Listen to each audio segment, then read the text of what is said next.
Let's go live. Hello everybody and welcome to Encounter Quiche. Wait, different stream. Welcome to Encounter Roleplay everybody. My name is Will and today we are back with Numenera Age of the Awoken. And it is our finale today and I'm pretty excited. I'm pretty scared. Mitch is our Dungeon Master today. How's it going, Mitch?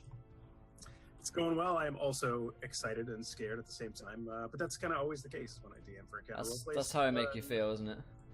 Not too different from the usual, but yeah, finale. So maybe a little bit more pomp to the ceremony. Last session I'll be playing for quite some time, so sad face, but excited to see what the fuck you guys managed to do. Yeah. In about 3 hours. I make a lot of men your age excited and nervous, Mitch. It's kind of part of the job. The live Jasmine, obviously. Let's go around. Who are we? Who are we playing? All that good stuff. Let's start with Josh. How's it going, Josh? Yeah, it's going good. It's going good. I'm psyching up. Me and Will spending a lot of time together today. Oh yeah, all night, baby. Emotional, yeah. And I'm doing an all nighter tonight, so I've been up for like an hour and a half, and I'm super ready for a finale with the things. And I can tell you right now that when Mitch messaged us 2 days ago and said, "Right, you've had a week to plan. What have you guys come up with?" We had all of the plans. We knew exactly what we're doing. Help us, chat, please. Help. Send help. There are no plans. Fantastic. Yeah, we've got. Wait, did you introduce your character, Vaz? No, sorry. I am playing Vaz Reynolds, who's the fighter of the group, and we'll probably have to do quite a bit of fighting in this episode because I think we're gonna go for a big old slobber knocker. So I'm looking forward to it. I don't know what that means. I'm sorry. What? Oh, what? I like the sound of it. That's a British thing that you guys probably haven't heard of. It's what we do like every night we go out. Like that's what me and Will are gonna do tonight. Is that why you're pulling all nighter with Will? Yeah, it's for a slobber knocker. It's a thing. Well, you can knock on my slob. Literally just wrote that down. Speaking of slobber knockers, how's it going, Mike? It's going great. It's going great. Yeah, literally, I think Mitch posted that thing. Hey, you guys have had a week. What's the plan? While we were working on the next week's episode, and I went, "Oh no!" Yeah, me and you were. Gave us homework. We were like, "Oh fuck!" Those were his exact words, and he had no idea what to do. So I was like, "Yeah, we made a plan, right? I think we're gonna do the thing with the thing and the other thing, and then you're gonna inject the guy." Nailed it. Yeah. So I am here. I'm here every Monday. I'll be running the next 8 weeks of this crazy nonsense, and I am playing Domino, everyone's lovely, friendly neighborhood robot. Fantastic. And if you want to learn more about the next shows happening, it's on the schedule. You can learn about Ruination. Fantastic. We got Tall Squall back today. How's it going, Tall Squall? Hey, going pretty good.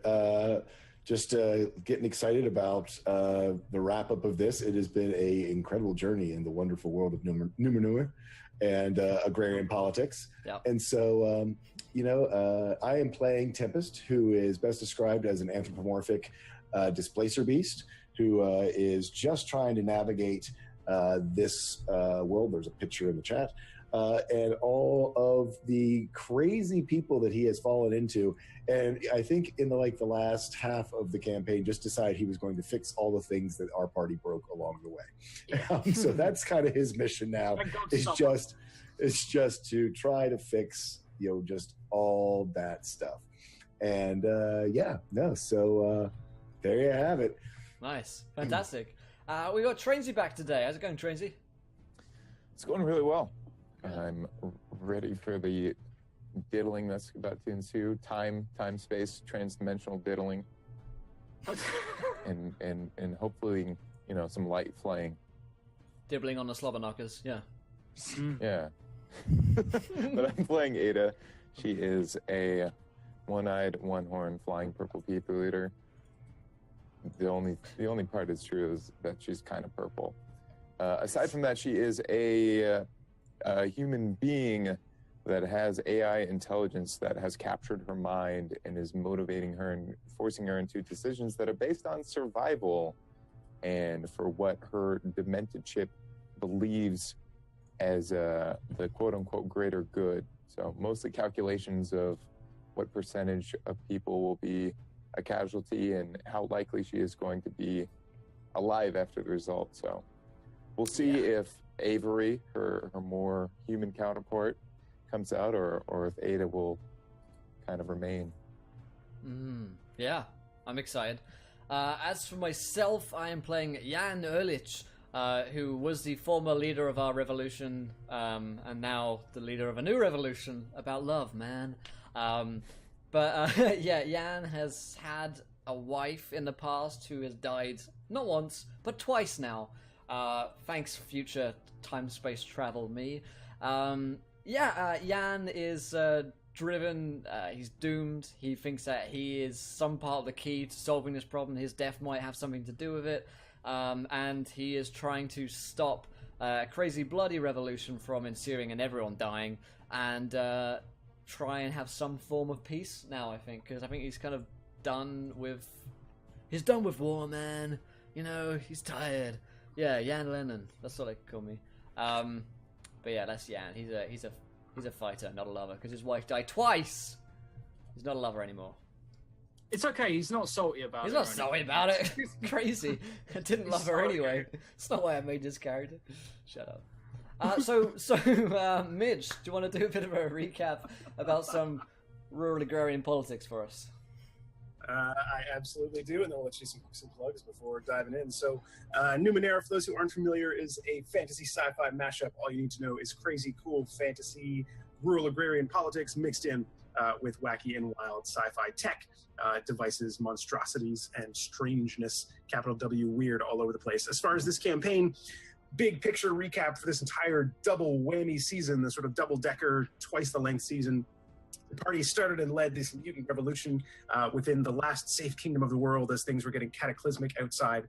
Led this revolution, built it, had some success. Things came to a catastrophic end as they were massacred within their secret hideout under the city in this network of caves with an underground lake. They managed to just narrowly escape that massacre by slipping into another dimension, spent a couple episodes fucking their way around multiple dimensions trying to get back to the ninth world to finish what they started and take out the console. Finally made their way back here last episode, only to find that they were there 3 years in the future, but in some kind of alternate future where Jan, who was what they understood to be the head or the leading force of this revolution as it had grown over the months, in fact, in this world or this timeline, had died back when Jan believed his wife had died. They switched places and they found Jan's thought to be dead and very estranged wife leading this revolution.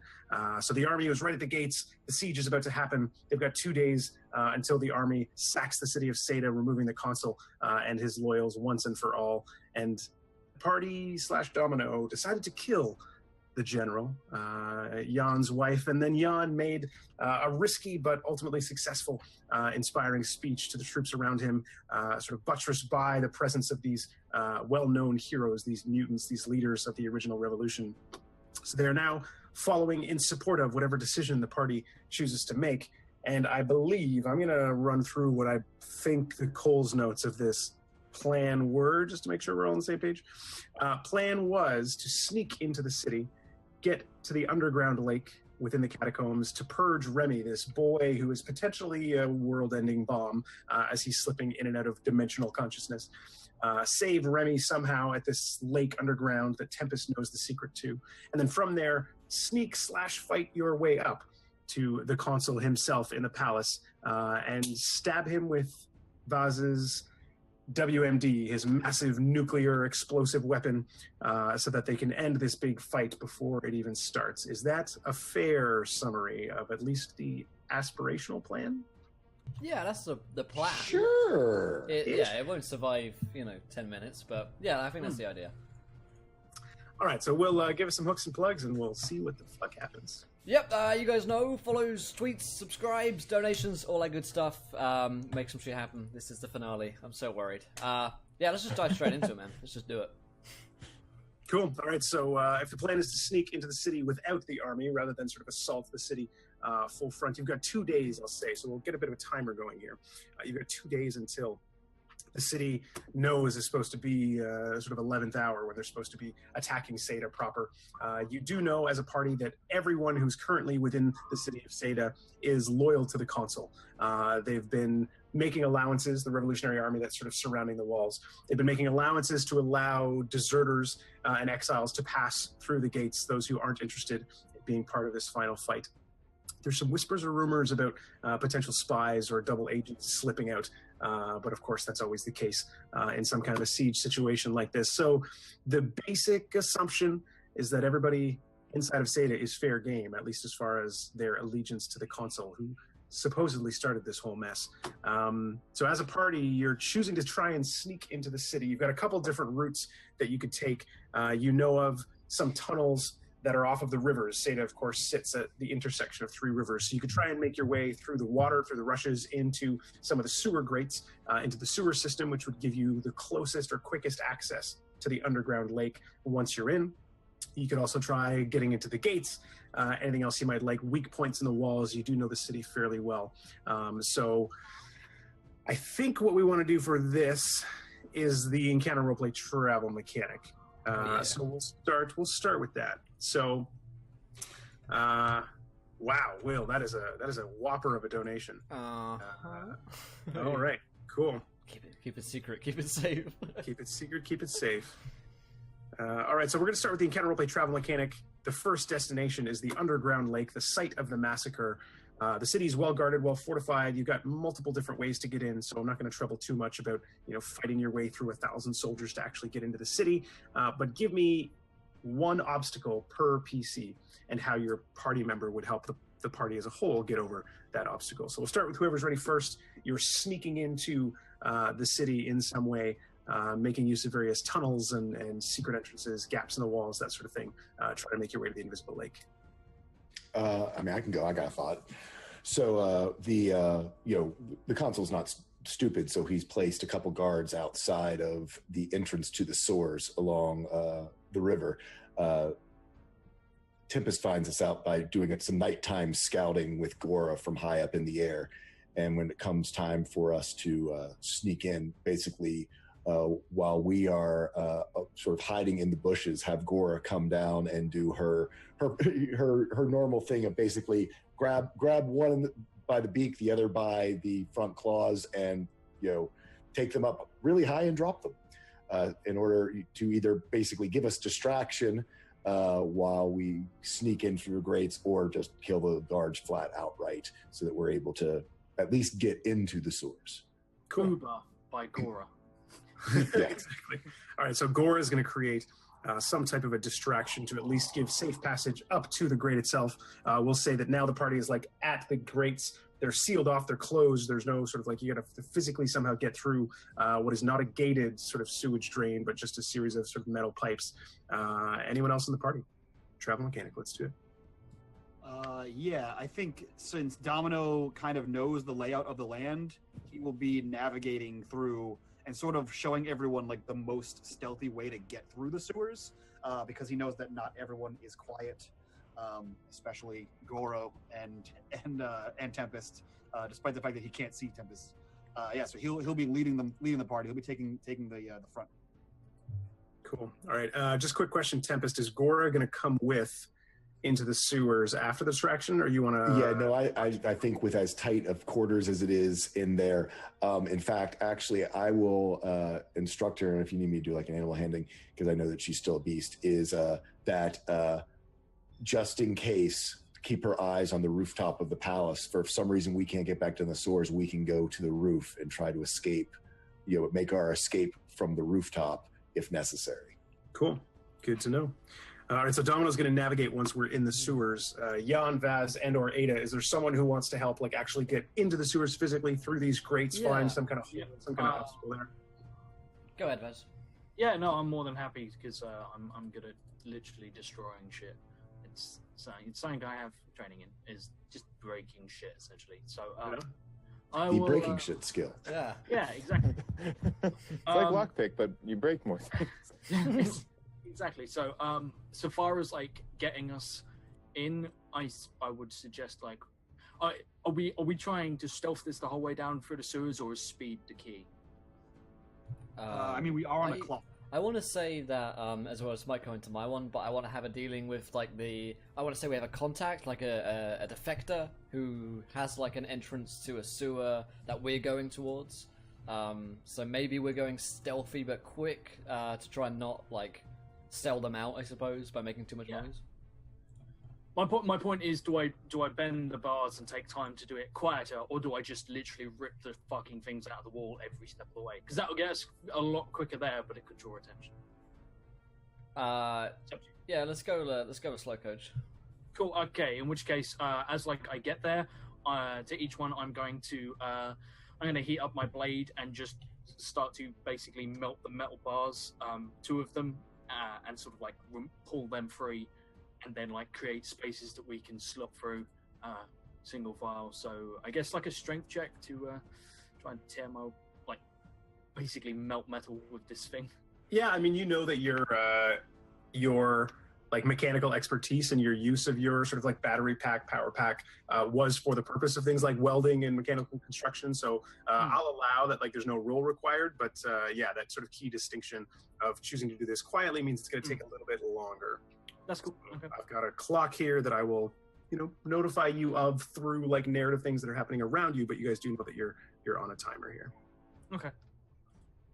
Cool. All right. So Jan is going to provide some kind of contact, some defectors. So maybe once Vaz gets the party physically into the sewer tunnels, you know that you've got to navigate through those, and they are lightly patrolled. So maybe Jan, your defector, provides like a, quiet sort of like turning of his head the other way as the party sort of transitions from the sewer tunnels down into the tunnels that lead further underground to this lake. Nice.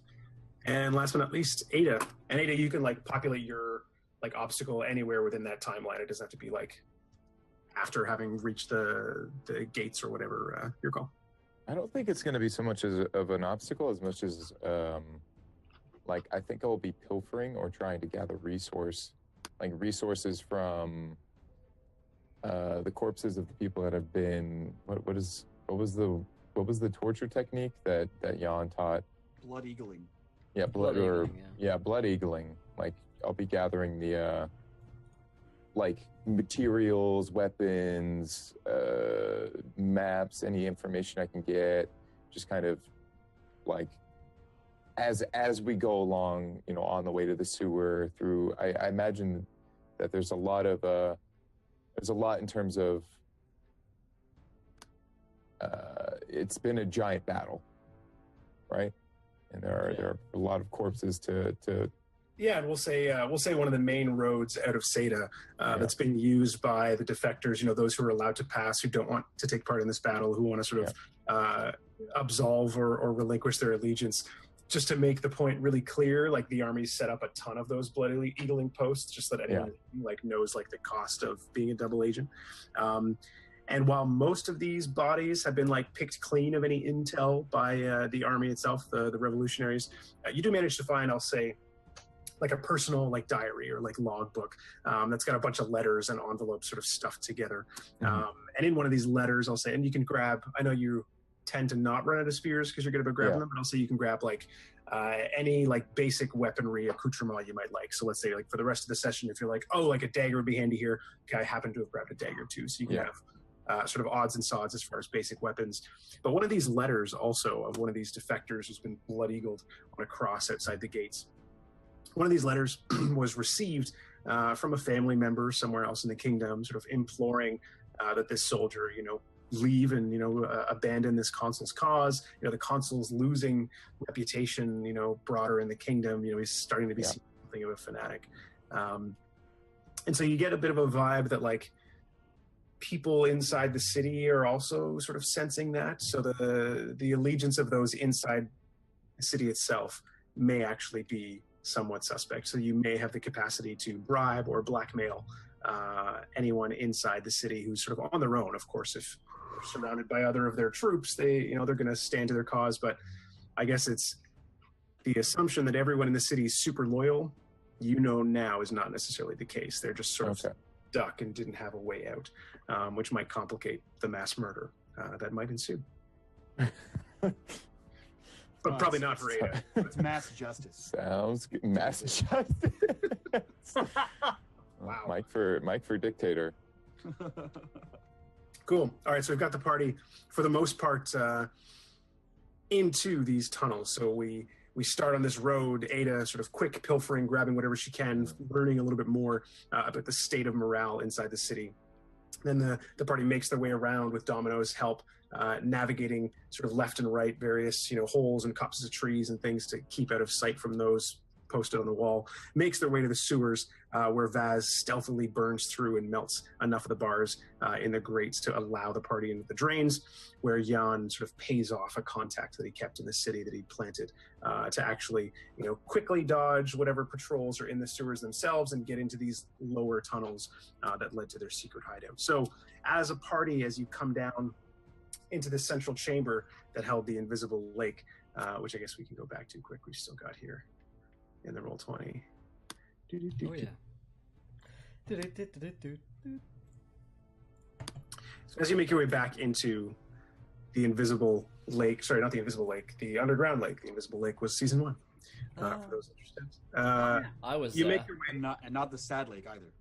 not like sad. very, very different from the Mike's. Different sad lake. Yeah, you see the site of your old base of operations. This was where you were operating the revolution out of for a number of months. Most of the corpses have been stripped of their equipment and their clothes, and they were left where they fell, the corpses of the revolutionaries at least. Now, it's been 3 years because of the time gap, so mostly decomposed at this point, but you can see like how the skeletons are arranged on the ground. These bodies were just left unburied. But otherwise, I push it to the party. I think Tempest has a plan for Remy. Yeah, so I look to the party and I go, I thank all of you for your help and realizing taking the time to do this. It is something I must do.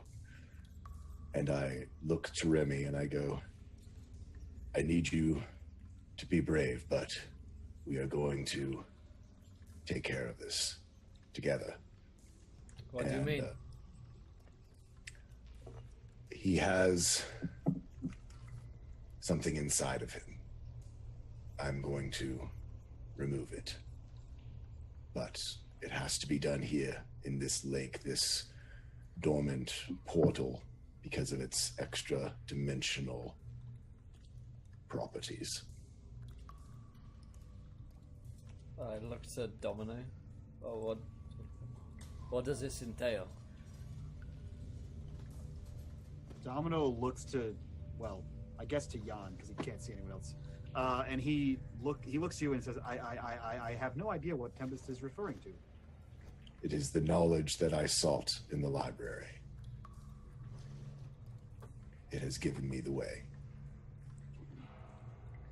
This sounds what must be done? Sounds like you're saying goodbye. No, I don't intend to. I will just... It is going to be difficult, that is all. And I'm going to do everything I can to make sure that Remy survives. Need we leave you here? I think not.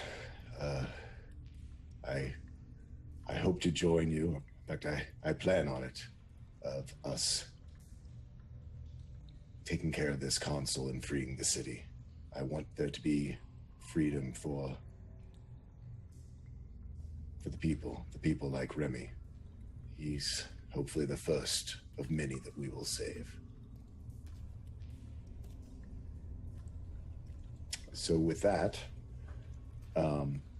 first thing I do, I grab the cipher that I have, which is the symbiote, which we modified to be a multi-person breather, and I put it on myself and put it on Remy, so that we're able to completely submerge in the lake. In fact, I also would like to. Can I use? I don't know if it's necessary or not. I was going to use boost cipher just to make sure that with Remy's troubled breathing that it would help, or is that just kind of overkill?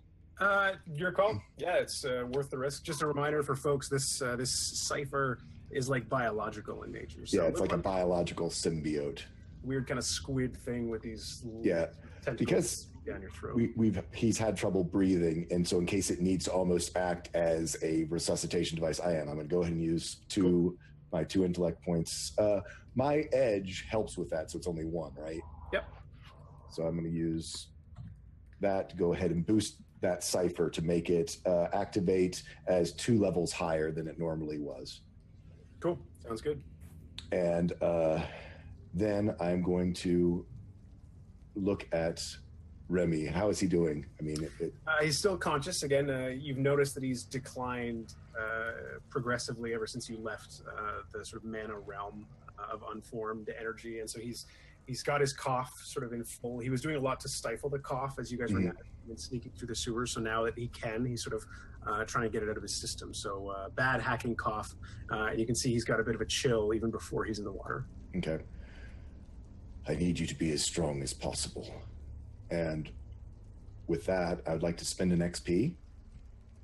Cool. So that with my energy drain, basically have it work in reverse so that I can spend my might points to give Remy basically muscles of iron to make him more resilient for any physical stress that he would incur from this process. Cool. So you want to, the old slobber knocker. You want to afford him or like transfer him. Yeah. So basically, as we're going down, I have him wrapped up sort of in my arms, and then both of us sort of in the tentacles, sort of make almost just this cocoon. Yeah, we'll say like some of your tentacles, sort of like 2 of them sort of latch on gently behind his back, like under his lungs. 1 of them right in his chest and his heart. You're like providing his vitals with that extra. Exactly. And then we've got the symbiotes sort of attached to us, and then we walk down into the water, and then once we're completely under the water, I just kind of look him in the eyes. We can't talk because we both got these symbiotes on it. I kind of give him a nod. That's gonna be okay. And then I start to do, I guess, the drain to try to pull this parasite out of Remy. Cool. So the rest of into myself. Yeah. So the rest of the party just sees Tempest sort of step into the water with Remy, sort of latch onto him, get this sort of suction with all of these tentacles, this energy transfer. They're sharing this biological rebreather sort of in front of the 2 of them. And you can see the silhouette just stepping into the water, and you can still make out like the shape of the 2 of them under the water. And right as they step down, as they're submerged, you notice the tide within that water starts to slowly ebb and flow again. It starts to build. You start to see a little bit of that bioluminescent blue sort of froth rolling onto the coast. So they're going to be underwater for a little while. So we'll say as this transfer is happening, the current starts to build. Tempest, for you and Remy, you don't feel the change in the water's movement at all, but the rest of the party standing on the shore, you start to see the same pattern that you saw when the strange creature came out of the water. And you see like a flicker off to that side. You think you hear a splash off to the other side. And then you're all going to hear behind you, with the exception of Tempest, who's underwater, you're going to hear a voice just say, all right. Let's go then. And out from one of the side chambers, as you all look in that direction, you're going to see the crazy doomsayer 23 man. 23. Who's now got a massive black caked bandage over his face where he tore out his eye. And he sort of shambles out. I mean, no more gaunt than he was before. He's always been pretty gaunt. And he just sort of steps out and looks to all of you and says, you should probably step away from the water at this point. Why? What's going on? It's 8 or 7, definitely more than 6 legs. And however many legs times 3 -2 is how many eyes. What? Big. Whatever's coming is... Oh, you can see some of it there. And you're going to start to hear more of this splashing. And you see just this, like, rounded back of something like whoosh, breach out of the water and move over to the side. Something seems to be moving in the lake. I draw my weapon. Something's in there. Big, you say how big? What the fuck is that? He, like, does a quick calculation of the height of the ceiling and says, should fit. I look up at the ceiling. How high is it? 100 meters. Fuck my life. Let's not stay long. So Tempest and Remy, you're sort of going through this transfer process. You can feel Remy start to like tremble aggressively. You can feel like that strange coldness through all of your body now, not just your tentacles, Tempest. It's so cold, it's burning where your tentacles are actually like latched onto Remy, giving him this energy. It's this weird combination of trying to push your power into him so that he can survive this transfer, but also you're suffering the weakness of taking on more of this sickness. So you just feel this like, you know, all of your like glands get really tight and swollen, this sort of like weak shivers through your muscles. I need you to roll me a D100 first of all. That's not good. That's not good. Engage that many more tentacles. For everyone we cut down. Just a quick question. I do have 2 advantages. I forget what that means in this game. Is it reroll, right? If something's horrible. But Yeah. I mean, I would not to use on this because I know this is for a table or something, but just checking. Heads up, Also, none of these results are good. okay. Some of them are less bad, so the reroll is not really gonna. Okay. So yeah, much. no, I'm gonna leave it to fate then. All right, D100. 74. 74. Waiting for Mitch to just go, oof, and you're Yeah. like, reroll. All right. So you feel yourself taking on whatever the sickness was, and all of a sudden there's this sort of like bump, like you just feel like you got pushed in the chest, and immediately after you feel like there's like the sensation of like a fish like swimming in your stomach, and it like sloshes and does a loop, but then you feel it like go into your arm and like loop around as if it's like testing the boundaries. But it gets particularly aggressive and thrashes around in your 2 sort of lower arms, because you got 4 humanoid arms, Right. as well as your anthropomorphic, as well as your sort of tail tentacles. The 2 of your lower 4 arms, when it's in one of them, it sort of thrashes really aggressively, and you lose one of them. Like this full-on, like this thrashing, something happens, you feel cramps, that arm like seizes aggressively, and then there's this like tearing sensation. It goes completely necrotic, and like you shaking and trembling, that arm falls off. And then you quickly like grab the other one and clench it as hard as you can across your chest as this strange thing keeps moving around. But thankfully, it does settle. And I need you to roll me a D10 next. Don't do it, buddy. It's a trap. 4. Okay, so you're going to take an additional 4 might damage, in addition to having lost the arm, as you're completely taken over by this sickness, this cold. Your breathing becomes sort of labored. You're fighting back coughing because you know you're sharing a breathing apparatus. But Right. you see in Remy's face, the sort of like the molting of his skin sort of goes away. It sort of takes back a little bit more of its color, its complexion. He stops coughing, and like his eyes like start to widen a little bit. You are also now suffering this sickness, which means you're going to take +1 of a cost every time you spend from your might pool. Okay. So every time you spend from your might pool, until you find a way to purge this from your system, and that's going to increase over time, sort of progressively. But as this sort of transfer finishes, the rest of the party, you're going to see many of these big hairy limbs, these like arachnid, like double jointed limbs, like splashing up and down. And eventually you start to see like the head of what looks like a gargantuan tarantula crawling out of this lake, which is now just like pounding the shore. And yeah, like this thing is probably half the size of what would be like the size of the chamber. It's only like half out of the water. It's like off to one side. And it's making a lot of noise. Like the minute it takes its first step onto the shore, you hear this kind of like this sort of like crashing noise.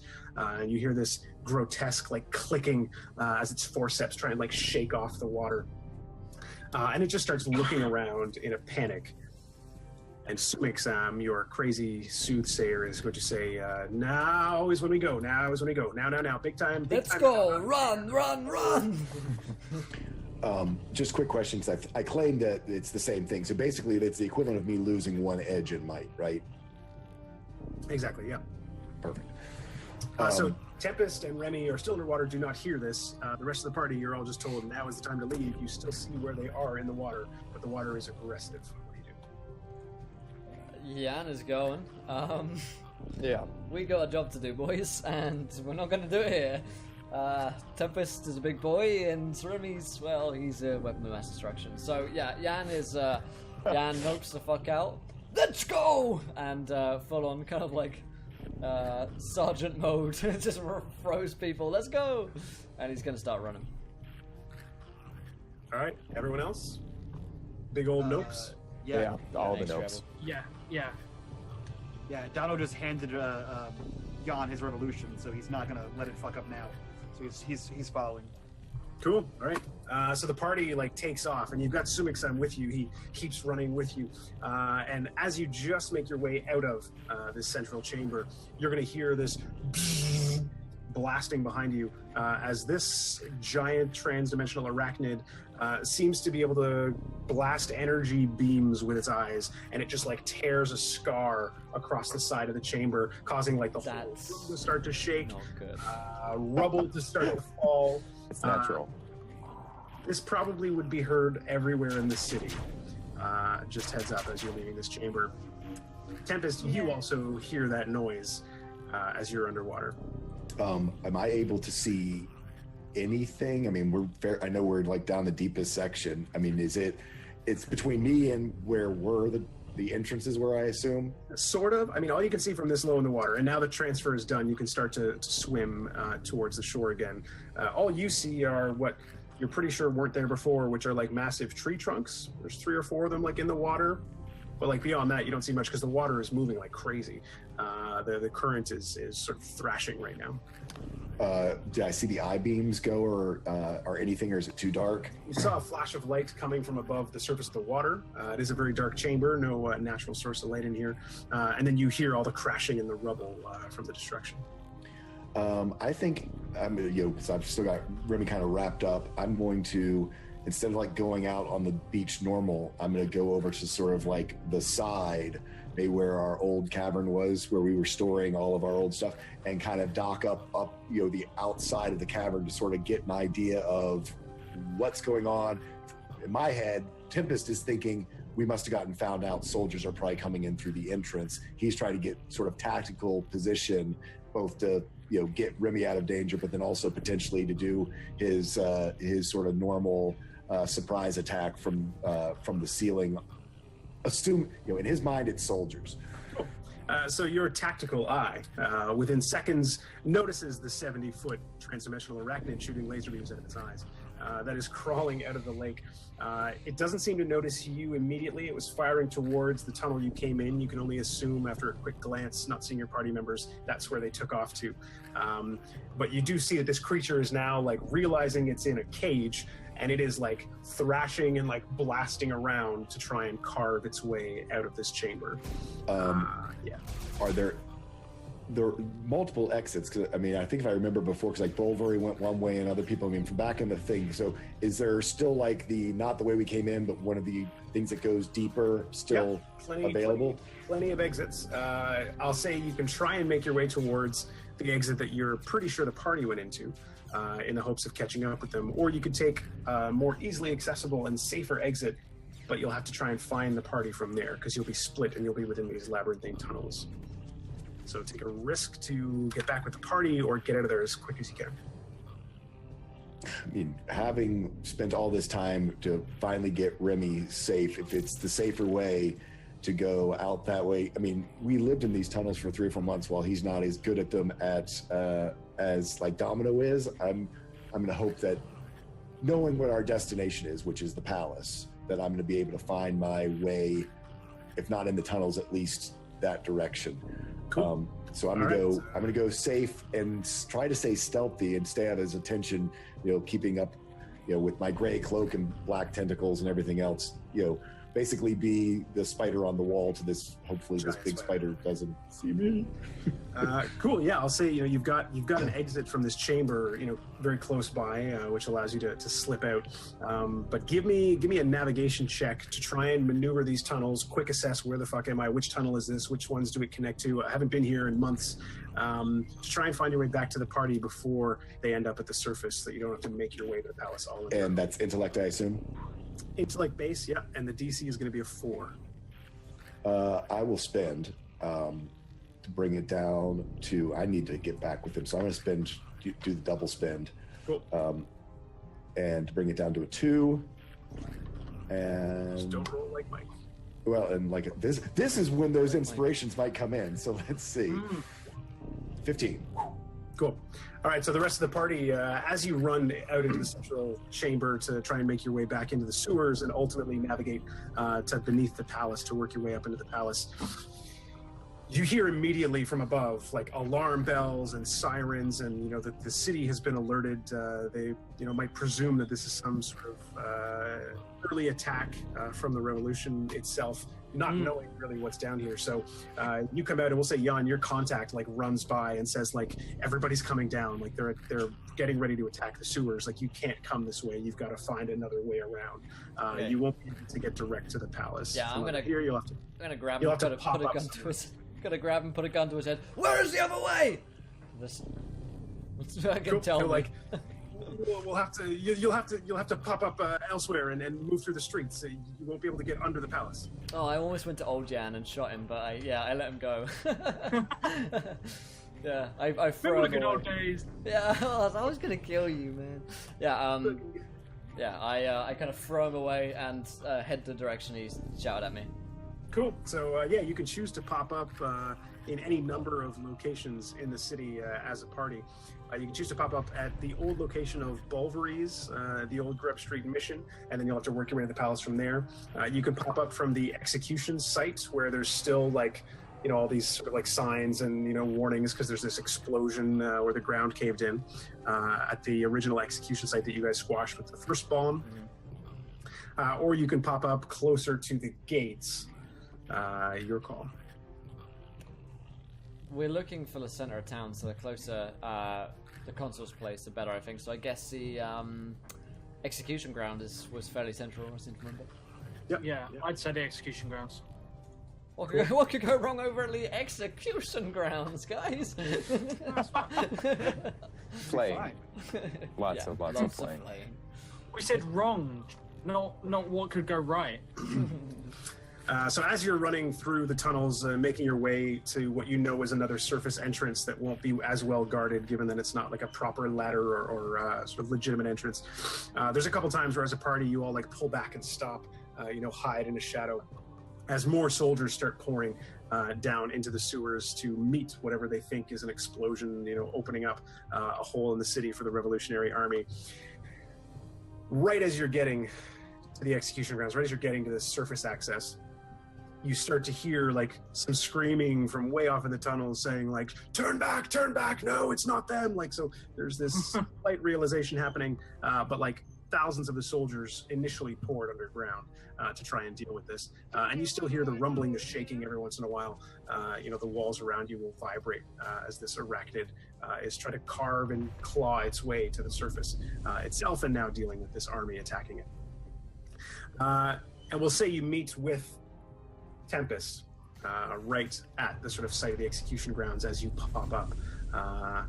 Tempest, I assume you're just carrying Remy still at this point? Yeah, carrying Remy. We've taken off the breathers and that sort of stuff. And just sort of standard, heck, I've been doing it for half the season. So basically, Remy is sort of got my back. He's two tentacles holding him up, and he's sort of my eyes to the rear. He's my R2D2 as we go through this, Cool. So the rest of the party, you see Tempest sort of like charging through from some other entrance, some other access point, and you all meet up just below the surface before you head to the surface. You can hear some like shouting and talking, discussion, etc. So you know that there's still a little bit of activity on the surface, but now that activity is lessened a little bit, given what's going on underground. So any quick decisions, plotting or planning on how you're going to make your way on the surface before actually exposing yourself? Yeah. Now, two ideas jumped to Paul's mind. I don't know if they would jump to Jan's. There was a bridge nearby, and there were ships nearby, which could take us through the city. That's one thing Jan's going to look for. Is there a ship that we can commandeer to get through? If not, then stick to cover, I think, and maybe through apartment buildings. Isn't that a different location? That was just a square, not the execution. Yeah. I mean, they might be connected. I don't know. I will say because these rivers are like central to the city, 3 of them sort of converge. Right. There would be, there is one of them that's nearer to you. That's like it's less time to get to that river than it would be to go straight in a line to the palace, and there might be ships at the river. Sure. I'll spend an XP for there to be a boat there. Cool. Yeah. All right, so then Jan sort of like takes the quick lead, clambers out of the underground, and beelines it into an alley to get to the sort of southwest running river, where you find just like a Venetian kind of. Wait, no. Can it be a James Bond moment, and we all dive on fucking water skis? No. That are not attached to boats, so we just sink. Jet skis. Jet skis. So as a party, you all sort of clamber out. You can hear the sort of commotion around you as the city is sort of preparing for itself, what it thinks is the siege. You don't hear any of the horns coming from the army. So as of yet, your revolution has not interpreted this as a sign to attack early, which could be a good thing, could be a bad thing. But yeah, you find what I'll say is like a 12-foot long, just like a ferry boat for small cargo. So it's not a ship that's meant for anything other than these rivers. It sort of stays within the city, moving things from one part of the city to the other. And it's got one of those long, what do you call it? Isn't it like a British thing where you push the punting? So it's like a punting stick instead of sails or anything like that. Yeah. Okay. Yeah, I dive on board. Come on! And try and help the others down. Cool. I'll rush after the doomed guy who apparently values his life more than anything right now. I've got to die at the right moment, dude. Come on. And also it's not 23 right now. Is now an avid sailor. It's not the opportune moment. Exactly. Who knew Jan had hobbies? Yeah. He's got a little riverboat that he used to go on. Yeah. It's called the Gambler. All right, Vaz. On a 2 there on the mysterious GM roll. As everyone sort of piles into this punting cargo ship, and Jan immediately just starts punting as best he can. Vaz, you're going to see coming up ahead, there's a bridge, and it's clear right now, there's nobody on the bridge, but you see through an alley off to your left, a patrol of 30 soldiers trotting their way, and they're making a beeline towards the direction of the bridge that would take them to the other side of the city. Okay. How high above us is it going to be? Could I catch hold of the bottom half of the bridge and pull myself up onto it? Sure, yeah, I can allow that, yeah. Cool. In which case, you might need a little boost from Tempest or something, but yeah. Yeah. No problem. Yeah, exactly. But so he just turns around, looks to your missing arm, and is just that wasn't your throwing arm, was it? Not at all. Solid. I need a boost. Yeah. And cool. And I'm going to pop off onto the bridge to cut these guys off. All right. The party, you see Vaz pull himself onto this bridge, and you can now hear the trotting. There's a platoon of guardsmen, fully armed, 30 of them, and they sort of see you and call out, "Oi! Oi! We found some!" And they start charging towards as they come forward. I just call out. It's maybe you'd like to meet one of the revolution's new pets, and I'm gonna try and summon an illusion of that giant fucking horrible arachnid motherfucker that was beneath the caves. because I can do this now, and it has, as long as it's something that is genuinely terrifying, it's something I can do. So, Cool. That'd be me. So ostensibly this is an intimidation roll, I guess. Yep. There are 30 of them and one of you. So the DC on this is going to be a 5 as the base. Spend or decrease as you will. It's a free for me, because if there's one thing Vaz can do, it's intimidate the shit out of people, and I'm going to spend to knock it down to a 2, because bollocks to it. And here we go. Oh my god! I'm gonna spend my only XP, and just In the full one. Wow. Oh, there we Oh, go. look at that. Look at the turnaround. Solid recovery. so I don't just get massacred instantly. All right, so Vaz, describe what these soldiers see. You're not going to cause them to like turn tail. They know that they're backed against the wall. They're sealed in the city. So at best they will stop and not actually charge the bridge. But yeah, describe what they see. So basically, like he sort of like gets up. He's got glaive ready, and instead of like deploying it, he just collapses it, slots it onto his back, and puts his hands down by his side, and he sort of seems to reach out towards either side of the bridge, and you see the smoke sort of like pooling out from almost like the bottoms of his trousers, like this, like flared trousers now for some reason, and as it. Why is he wearing flares all this whole Then time?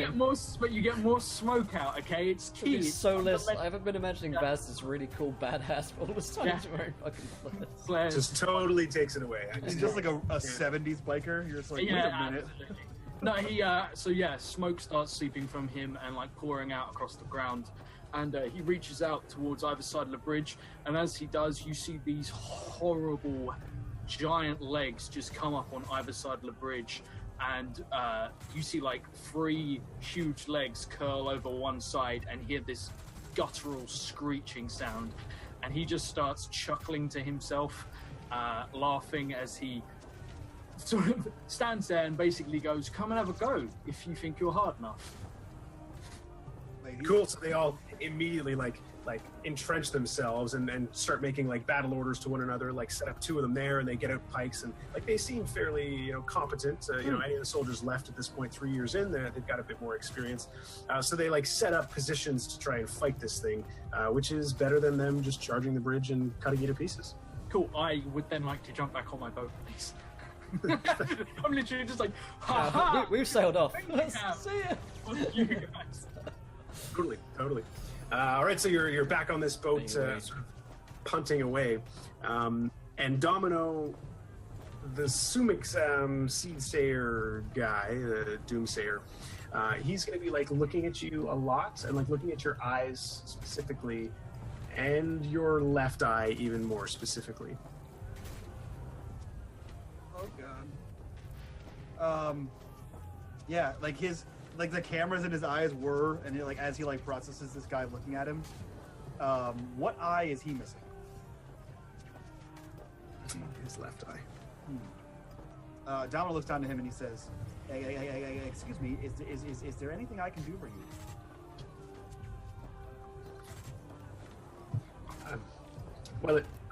Sorry for the staring, but it's my turn. I think I'm supposed to help now, but I can't see how I'm supposed to help. Can I? Do you use both? I know you're not part of you is. And he like touches your fleshy arm, but could I borrow one of those? Domino looks at him and he says, I don't think you have the equipment to process these. Oh no!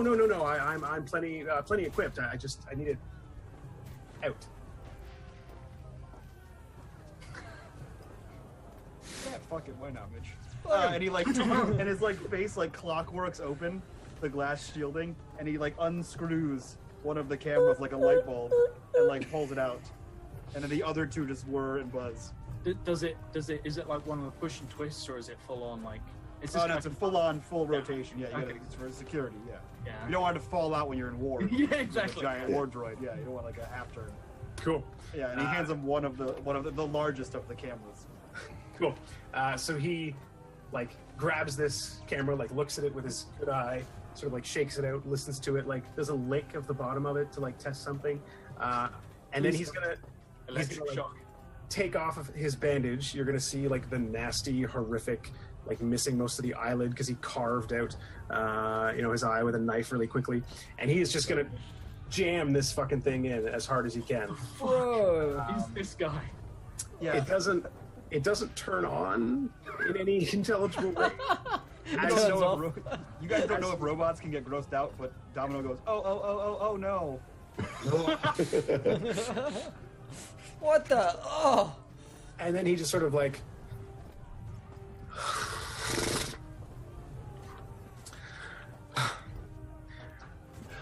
I'm ready. I can see now. Everything.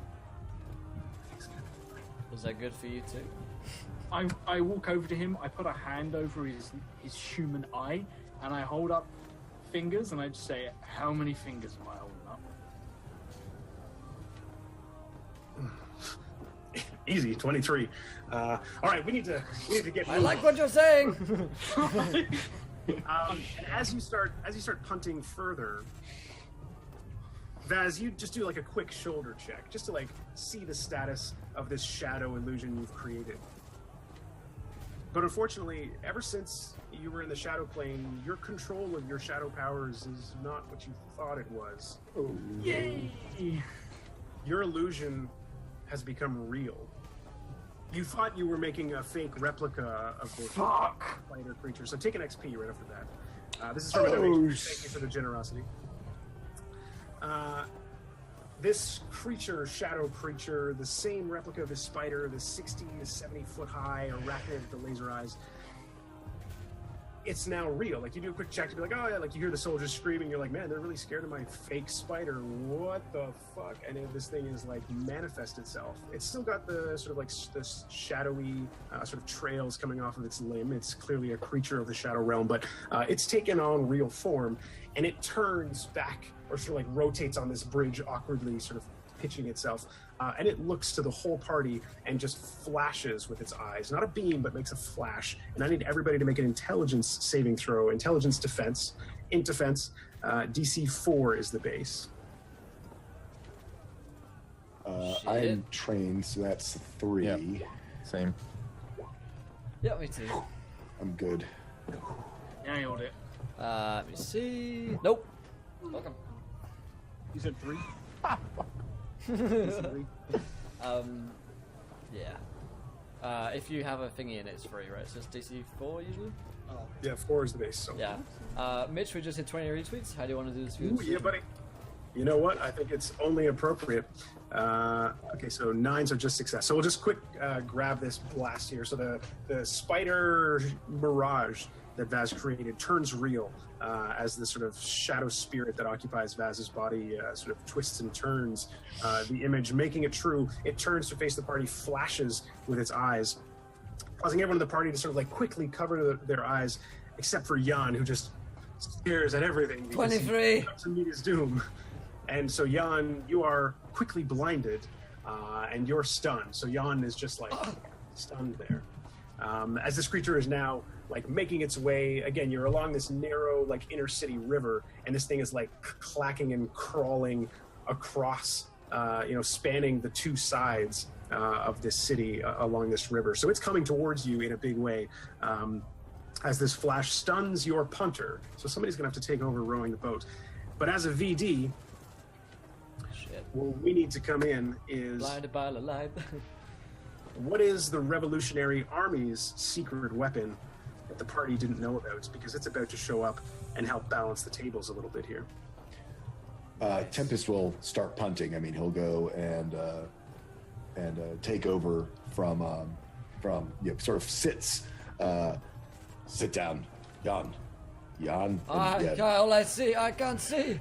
Just sit, and I with the side that still has 2 good arms. So I'm doing. I've got 2 arms doing the punting to try to get us the fuck away. Cool. All right. So the punting continues, and Domino has given his eye to the seer, who is sort of like pointing out which way to go in a big way to you, Tempest. But like you're on a river, like there's only one way to go, and you're already going there. But at some point he'll be like, quick, like 2 punts left, and then right, and he's like seems to be like navigating you unnecessarily on this river, but it's important to him. I follow his direction just because. He jammed a camera into his face. Because he jammed a camera into his face. And I'm like, anyone who does that, Tempest is just like, okay, let's go. What else is he going to jam in where? Cool. Obviously, slob an enough, authority on this. It's been a tough day. I lost an arm. All right, so no one's called me out for the fact that I just did that. No one's going to mention it. Cool. Let's no just king keep shaming rolling. here. so as you're sort I of thought you meant to rapidly, do it. as fast as you can, punting your way through this river, being chased by this giant spider, you're going to hear more like shaking and clamoring coming from underground as the other giant spider creature seems to be trying to crawl its way out to the surface and getting closer.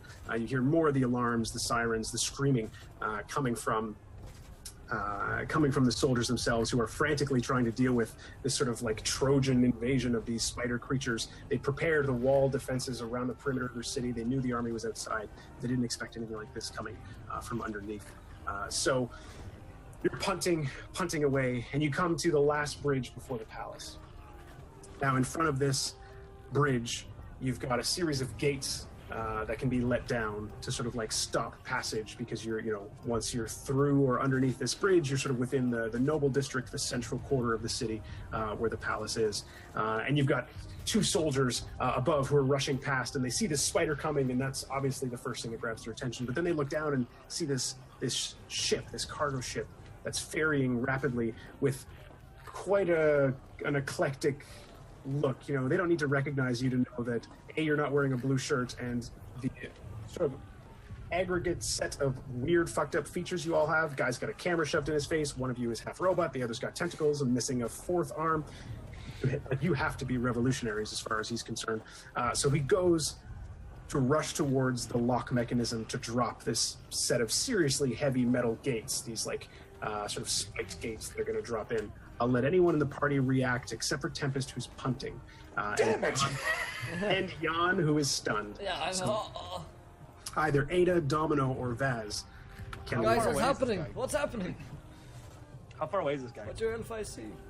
So you guys are like 40 feet maybe from the bridge, and like he's rushing to get onto the bridge to drop it before the boat gets there. Man. Yeah, if he notices, if Domino notices, he turns right towards the guy and fires a chest cannon blast at him. Oh my god. Cool. That'll work. So there's 2 of them, one from each side, rushing towards. So one of them he goes to the one on the right, we'll say. Cool. He fires at that one. DC 3 speed for your attack. Sure. Chest cannon. Straw balls in chat, guys. Give it a vote. Just can't. I guess we're back in the city now, so we can God fucking damn it. XP to reroll. You know what? I have a shitload of them. Yeah, why not? Dude, yeah. I'm sure you won't need them in the finale, I no. know, right? Fuck my goddamn it. Fuck my goddammit. Fuck my goddamn it. Damn it. You had one job. You had one job. I will go to the next person if you want to stop spending XP, Mike, but it's your Yeah, loss. I might need them for later. Okay, so Ada and or Vaz, you've got to deal with 2 of these guys rushing to close these locking gates. Vaz is going to...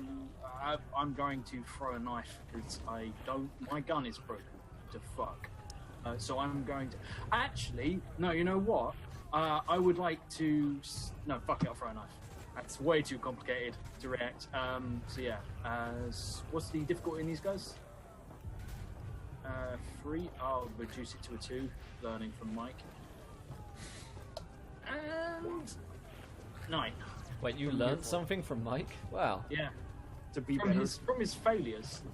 It's the only way to learn from Mike. Cool. How much damage does your knife do? Fuck all. Light weapon, 2. Yeah. Cool. So you do throw this knife, and you like get this guy in the shoulder, and he sort of like stops and like he's delayed but not dealt with, we'll say. Yeah, no. So the one on the right is delayed. It'll buy you one more round. Cool. And the one on the left is still rushing Ada.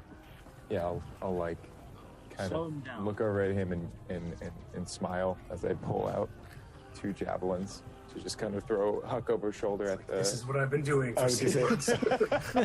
This is literally my Do only what you do. Visualize as a child's for the face. child. Yes, I was gonna say the target reticle comes up green. Little kid. Boop, boop, boop. Gonna fall out that thing. Yeah. So yeah, Order 66. Yes, I'll pay phase 3. I'll cost me 2 to reduce each. This is kind of important because we're not going to get past. So I'm going to reduce both by 2 and then pay the cost for the double attack. Okay, are you going to attack? Are you going to throw both spears at the same one who's not delayed? Or potentially, if you hit the first one, will you try and throw at the other? I think she's more looking to be impressive right now. So it's very much about the It's the finale. the double release. Show off a little, yeah. All right. Like he just Both- threw this like fish knife and like, and it hits the guy. He's like, "Hey, come on! I'm closing the gate here." So, If Legolas ever got really pissed, he was just like, "Fuck it, I'm throwing bows." yeah, right. Yeah. So I'm against. I reduced both of them down to 2. So there's that Cool. and that. Oh, and Sweet. then mini crit. Nice with Granny crit. So 4 damage in each, and then the mini crit I believe adds 2. Yep. So yeah, you can describe lethally damaging the guard on the left rushing towards these gates. So like I give him a pat on the shoulder, and then I pull him out, give him like each a kiss, and like as they like hit both of his shoulders, and he's just like he looks over with his hand wrenched on the gate, just like falls forward, kind of onto the spears, and they just push through. Wow. It's like who throws a spear? Who does a shoe? Cool. All right. So the guy who got hit by punctured by both of these spears falls into the water. Trainsy, I'm not going to say taking XP because this is just a thing that happens once in a while. Falls into the water, falls to the bottom of the river with both of your spears. So just track however many spears total you have. I know you've been able to recover so far. These 2 you will not, at least immediately. And we have the delayed soldier on the right. So we'll go back to Domino and let Domino act first against this delayed soldier who's still making his way to close. Kill And this guy. the boat is now like within 10 or 15 feet, so you're getting a little bit closer. Yeah, Domino covers his eye socket and then fires another blast. That must have been it. Yeah. Yeah, the light got in my hole and I couldn't see properly. Usually the sun don't shine. Wait, what are we talking about? What? Don't worry about it, Will. All right. When you're You're older. stunned, be quiet. When you're You're older. stunned, you can't see anything. All right, so you succeed on the DC 3. What's the damage of your chest cannon? 4. Okay. So not going to kill once again, but you're going to maim enough that this guy will be sort of like knocked on the ground, and you'll at least have time to pass before he can crawl himself up. So describe how this blast hits him. Yeah, he just he fires at the first guy, completely misses. He covers his eye, rotates, and then fires at the other guy, and it just kind of knocks him on his ass because he wasn't expecting to get hit with a fucking light gun out of someone's chest. Cool. It's pretty Cool. anticlimactic, but he has to cover with one All right. eye hole. Sounds good. So as the party has been focused on, oh shit, they see this problem ahead of them. They're just trying to get in inside of this last bridge through this last threshold before they'll be within the palace sector. The giant arachnid behind you is still chasing in full, so it's going to blast one of its sort of laser eye beams across this bridge right as you're going through it, causing the bridge to actually collapse right as the boat is going through. So I need everybody to make a speed defense task, or you can make a might defense task. Your call to try and avoid, these rocks causing too much damage to yourselves and, more importantly, to your boat. So what I'm going to say is at least 2 of you need to make the might version of this. You can choose who that's going to be, because the 2 of you making the might version are going to be trying to take the hit of these boulders so that the ship doesn't, and the rest of you can make a dodge for your HP. Can I do might while I'm punting, or do I have to do speed since I'm trying to navigate? I'm going to say you just have to be punting, so you can't be one of the mites. Yeah. Okay, but I should do a speed then. Okay. Yeah, just for something that's going to like fly by you. Gotcha. I'm gonna use the speed one, and I have trained in this. Okay. So Wow. speed from Jan. Hey, baby, not 20. I'm going to I'm blind, use one of my inspirations to reroll. I'm blind, but I'm like a fucking monk, you know? He's like a drunken monk, drunken master. I want my my nat ones from like 2 campaigns ago for this one for Domino. Possible. Fucking Just god condensed damn into it. one nat one. God damn it, I forgot about those. That's right. And then we're clear, no more. He waits. He lies in Good call. wait like a praying mantis. Good call. Okay, so see me next campaign. I just want to tally these quick. So Yep. we've got a nat 20 speed from Jan. A book falling off. Would you quiet down there, Mitch? It's all good. Cats, right? So we got a nat 20 speed from Jan. Vaz is doing one of the mites. Vaz, what was your roll? I haven't done it yet. What was the difficulty? DC's a 4. I'm going to reduce twice. Because I have might this one. Nat 20! 2 nat 20s. Look at that. Girl, we high five are in here. So Vaz, I'll say as the nat 20, that can count as both of the mite successes. So you I'll basically take the other might success. Cool. So Ada sort of like goes to like block one of the. No, that's cool. It's like the 2 mites that were required were like you need enough people to be stopping boulders from hitting the boat, or the boat's gonna sink. So Vaz like just like throws his back in front of one of them and like shoulders it out of the way, and then like smashes with the butt of his halberd at one that Ada was like getting ready. If Ada wants to be like the second nat 20, can I use Ada and like as a shield to like smash one of these boulders out of the way? Is that something you're up for that, Ada, right? Well, I did like use you as an umbrella for these, so. Yeah, exactly. So I'll just. All right, and Jan with the nat 20 on the speed. So who are the failures in this? Your punters failed. Puncher failed, And I got a nat 1. and Domino gets a nat 1. What a fun. Also, Jan, do you want to mitigate the damage to the punter or to Domino? Obviously, the punter. I can't imagine who. Oh, I can't imagine. Who will pick? I do love me some puns, so I help out Tempest, and I push Domino in the way. I'm blind, so I don't know what I'm doing. That's Hey, guys told the story. that's the nat 1. All right, so you hear like Domino like getting clamored by shit. You quick give him a push to try and help him. It ends up being bad for Domino, but actually helping Tempest. So Tempest, you're going to take 4 might damage. Domino, you would have taken 6, but because of the nat 1, you're going to take 8. And you also would have taken 6, Tempest, but it gets reduced to a 4. Thanks, guys. For the help. Same team. So this Same It's knocked over by 2 people. Same team, guys. So Same this team. giant arachnid creature is still sort of like in hot pursuit. But you're going to hear the horns of the revolution, and you only know that because they sound, first of all, quite different from the distinct, like uniform, metallic, sort of brass tinny horns of Seta's sort of like sitting army, but also the horns of the revolution are like many different horns from all these different factions and groups and sort of like individual families and clans. So you sort of hear all those horns and you know the army is marching on the city.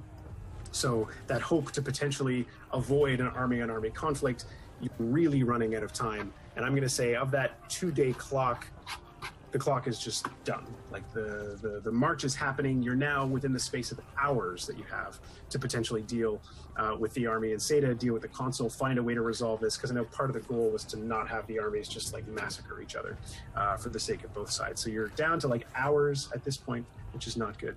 But with the marching and the horns that you hear, you are also going to hear and sort of see going across the sky this like orb of purple light that just gets blasted with this like deafening boom as it cracks through the sky. Something out in the field, something of the revolutions that you weren't aware of. Fires, seemingly deliberate, firing wide and above the city as a show of force. and the spider, the giant arachnid, sort of like shudders at the noise of that and quickly like climbs the nearest building to like see what the shit that was. As I yell up, I'm like, what is it? at this point, chaos is totally taken over this city, as the army is in full activity, getting ready for the revolution to attack the gates. The big cannon is firing. The second of these spiders has crawled out, and the two of them are now sort of rampaging through the city. As the party is finally within the palace sector, so you sort of punt your way to the last sort of like little dock that you need to clamber out of the ship, and find yourself at the base of the palace, at one of the entrances that doesn't seem to be guarded at this point. It's sort of like a low back entrance that'd be used for moving stores and food, wine barrels, that kind of stuff. So you can get into the palace, but the palace proper is going to be really well defended. Any last words or exchanges before leaving the city streets in chaos? While we're still on the boat, I mean, if we've got like a second here, I look to Vaz and go, Vaz, do you still have one of those batons? Vaz nods. And I say, can you show Remy how to use it to watch my back? And basically just so I got a rear gunner. Like literally, like he's like, you're wearing him like a backpack, and now he's got a laser gun. Yeah, pretty much. That's what I'm going for here. Sweet. I look at you, I say, can you, Tempest, can you say, I am Groot? And then I just teach him how to use the gun. Fucking nailed this. Cool. Am I still blind? Your daze has subsided at this point. Yeah. They kind of come around and say, let's go, let's do this. Now or never. And with a cry of 23, Jan jumps aboard, off the board. Domino looks to the crazy soothsayer, and he like cocks his head to the side, still covering his eye socket hole, and he says, "Can I have that back soon?" I'm not finished. This is my job. I've been preparing for this for a number of seconds. Leave 23 alone, Domino. Let's go. A number of seconds. Do we know where to find the console in the palace? Is there a throne room? Is there... The console is this way! And the soothsayer, sure enough... Yeah, I'm straight off 23.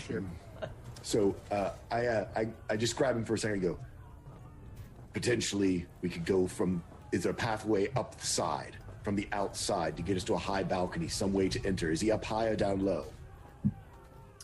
The soothsayer is going to turn back and look at you with like a smirk on his face, and he's going to say in a completely different voice, it seems, "Don't worry, mate. He's up high." And he's going to turn back around and pitter-patter into this back door. So as we're running, I guess, towards the... are we like entering the palace right this second, or are we like entering like the gates to the outside wall of the palace? So you pass through the gates of the outside wall. That was that gate dropping through the bridge. Okay. So you're now at the palace proper, sort of at the base of it. You can see a number of towers, one of which is like the central tower. I look at everyone and goes, I have this winch that will lift up to 5,000 pounds. If we want to maybe scale the walls and go in from an unexpected direction, it might be the time to use it. I can get us up 120 feet. Let's use the winch. How tall is the palace? Let's go. We're just like running. Yeah, I'll say you can see a number of different balconies. You know that if you're trying to get as high as possible, you're going to have to go higher than 120 to get to the top of the central tower. Yeah, so that could bypass a big chunk of that's 12 stories of guards potentially. Possibly. Yeah. So cool. How does this winch work? Small metal box, 120 feet of cable, carries 5,000 pound maximum capacity winch. And I don't know whether it auto launches, but finally, maybe my ballistics training will come in handy for me throwing something with accuracy. Beautiful. All right, so you gotta launch this thing, hook it on some kind of, there's any number of like ornately carved gargoyles or whatever else. Sort of various pronouncements out the side of these balconies. So you gotta give it a serious toss. We'll say it's going to be a speed task because it's more the accuracy, I guess, than the power. Your Yeah. ballistic straying will for sure come in handy. Base DC is going to be a 4 on this to get this hooked properly. So the ballistics brings it to a 3. Mhm. I Also will like an irregular spend salad. 2. I'll spend 2 to get it down to 1 because this is Cool. this is it. So speed 15. So yeah. Cool. All right, so you toss over this winch. It hooks right around this sort of like carved bird that comes out of one of the balconies, about 60, 70 feet up. You're not going to get the full use of your 120, but definitely skipping a number of floors. As you sort of get this hooked up, and everyone sort of latches on, and we see the party shimmying up the side of the palace. Unfortunately, you notice as you're all shimmying that spider also notices the shimmying, and it's going to sort of like look towards the party. Still seems quite concerned with you, Vaz, given that you were the one that birthed it. And so it's going to start to make its way towards you. It's got a couple patches of guards and sort of consul's men moving to intercept, so it may be delayed, but you're definitely not done dealing with that thing. Not quite yet. And you all get to see a little bit of a view of the battlefield, and sure enough, you see a massive horse-like structure in the distance, sort of central within the Revolutionary Army that seems to be, giving off a decent amount of purple smoke. And the army is marching in full force. You've probably got an hour before they actually siege the gates proper and start setting up their ladders and trying to breach as best they can. So the Spider Mama is still in hot pursuit as the party gets onto this balcony. And the first thing you see is you all sort of like clamber over sort of like a silk curtain covering into the central room. And in that room, you see sort of a man and a woman huddled underneath the covers to one another. And on the dresser of the man is some kind of Numeneran device, and he's slowly reaching for it. Yeah, gun up. Stop right there, or you die, and so does she. And just raise his hands very carefully. All right. Now, where can we find the console?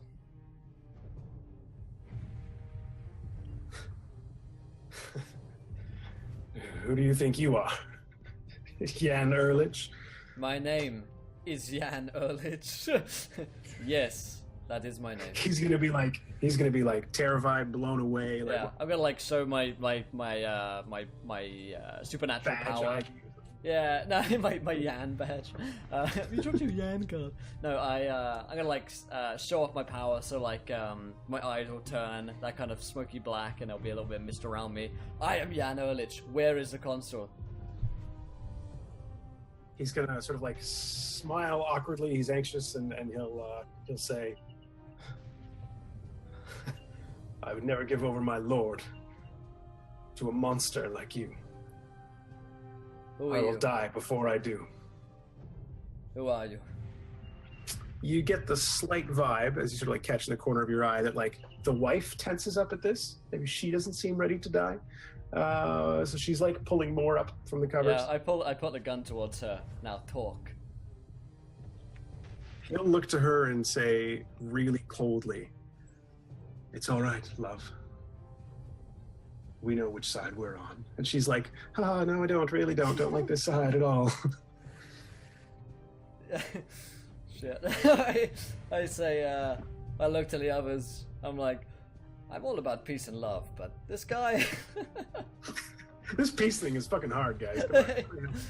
There's a bit of old Yan coming back. He's like, fingering the trigger. He's finding it difficult. I would like to walk over to this guy and just sort of grab him and say, "Are you willing to die for your console?"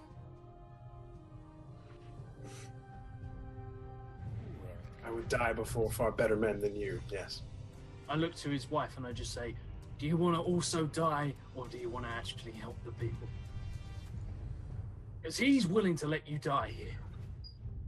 Trust me, helping the people involves living. Like, he can't do anything to you right now, so yes or no? You're gonna help us or die for your console? Make a speed defense task, Vaz, difficulty 3. This bitch. Cool. This is when Ada just comes along. Yeah, I killed them both with my javelins. Okay. Ah, you ruined it. All right. Chest cannon, guys. Don't worry, yeah, I open up my chest. Okay, sure. Spoilers. If you're watching this in 10 seconds' time, I called it. The man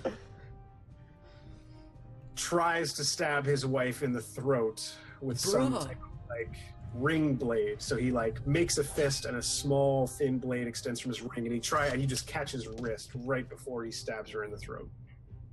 Cool. I grabbed this guy and got his wrist. I just want to shatter his wrist. Like I break his wrist, Yep, and that's then he's fully naked. They're both like completely naked. Yeah, no, that's cool. And I just literally bite his broken wrist, take him over to the window we crawled in through, and I'm like, are you're married, right?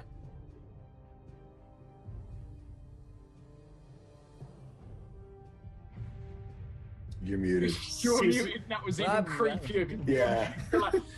He's just like breathing. He just seems to be like getting himself ready to die. I look at the woman like, are you married? Yes.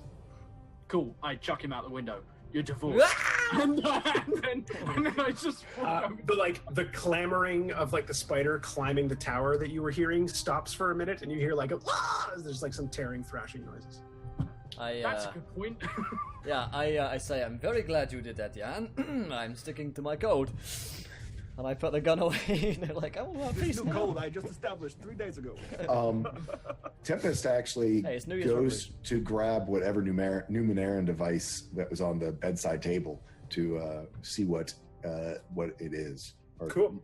You would need to take a full minute to actually examine to identify how it works. Don't care about how it works. I want to know if it's a machine. It is in fact a machine. Yeah, it's a mechanical Numenera. It seems to be some kind of like disc with like dials and buttons. Perfect. So I'll let whatever happen. However we wrap this up, then I'll let you know what I'm doing with it. Cool. Can I help you?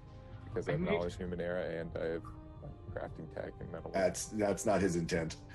I've made a pet and I'm now feeding it. We need to move because this bit, like, I don't want it to catch up with me. Well, are we gonna ask the lady if she can tell us where we need to go? Yeah. I look to her. I actually look at her and I show her my oddity, and go, "Wow, that came out really wrong." It's a small box that shows the emptiness of space. Show her your oddity. So I hear you're single now. Just like to remind Look deep everyone into that my Toll oddity. School has never been charged.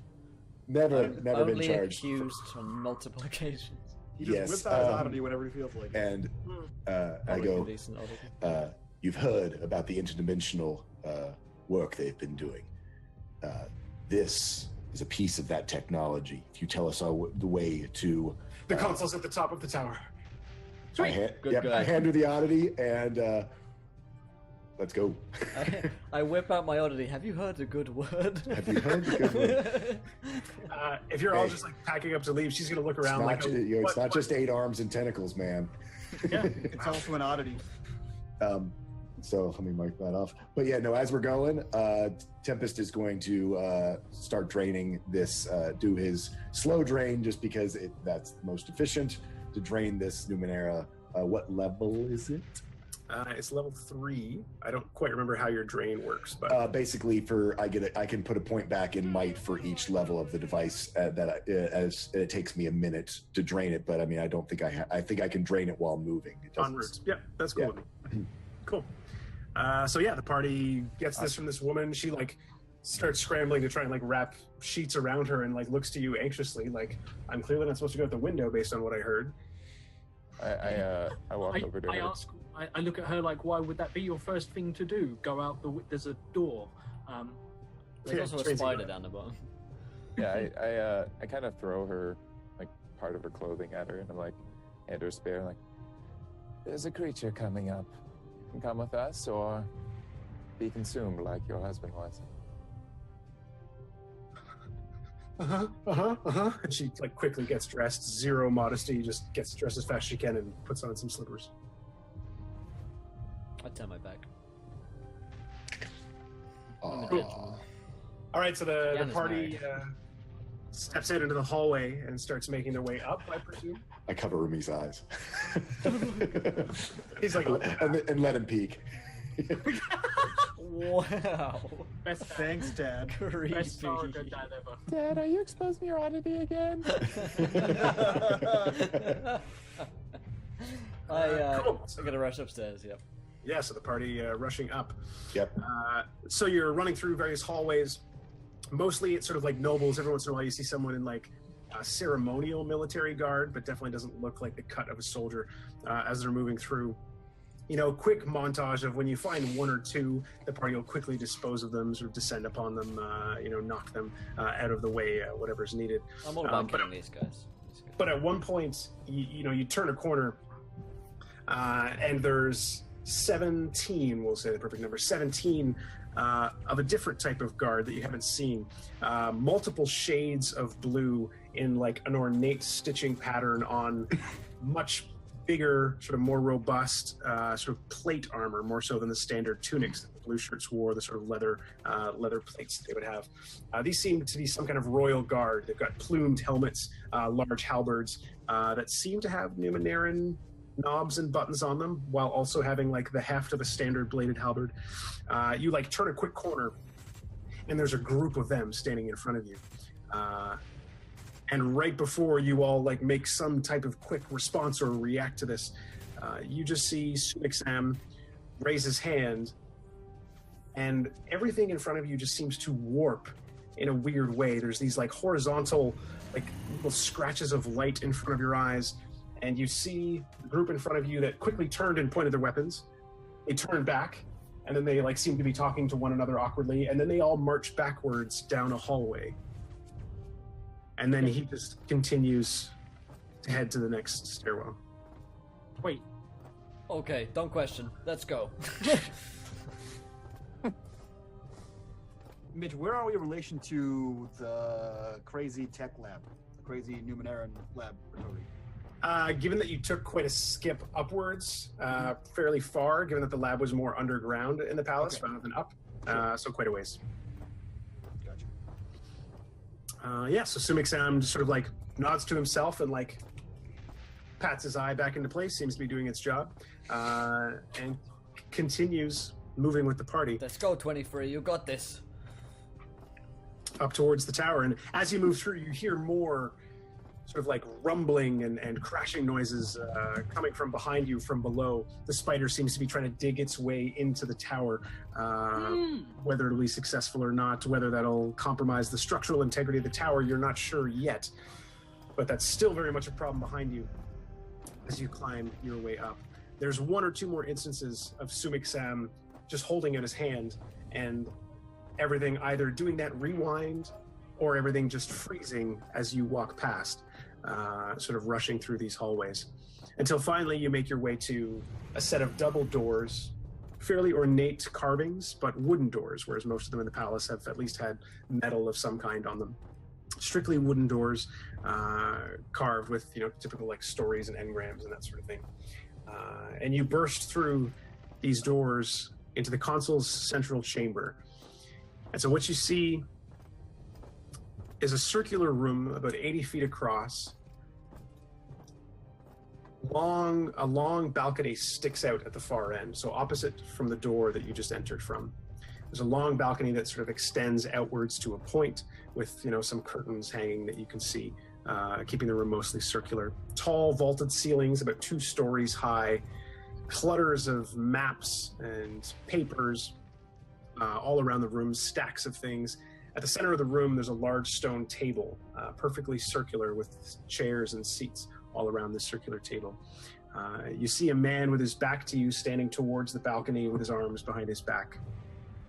And you see 2 of these royal guards that immediately jump to. At which point you hear the consul say, "Stop. Leave, both of you. Join the others." The guards sort of look at one another, unsure, anxious about the order that they were just given, and then They slowly start walking towards the door that you just came through, and there's the awkward like shoulder pass as they leave the room. You see as you look up, there's a number of little balconies or mezzanines around this room. So there do seem to be upper levels with chambers that extend outwards in this top of this tower, the central room. A couple spiraling stairwells that lead up to them, those sort of see-through wire or metal types of stairs. And the consul finally turns and looks at you, and you see him for the first time. For some of you, Jan, maybe you knew what he looked like before. Middle-aged man, slightly darkened skin, wavy black hair, and ornate blue robes with a purple sash. And I'll push an image of the consul for everyone. Let's see. There should be good. I dig it.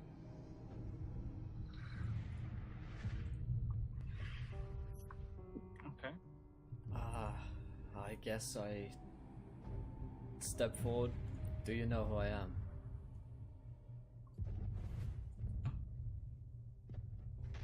I would infer, I suppose, the not-so-dead husband. I nod. That's right. And we're here to stop this.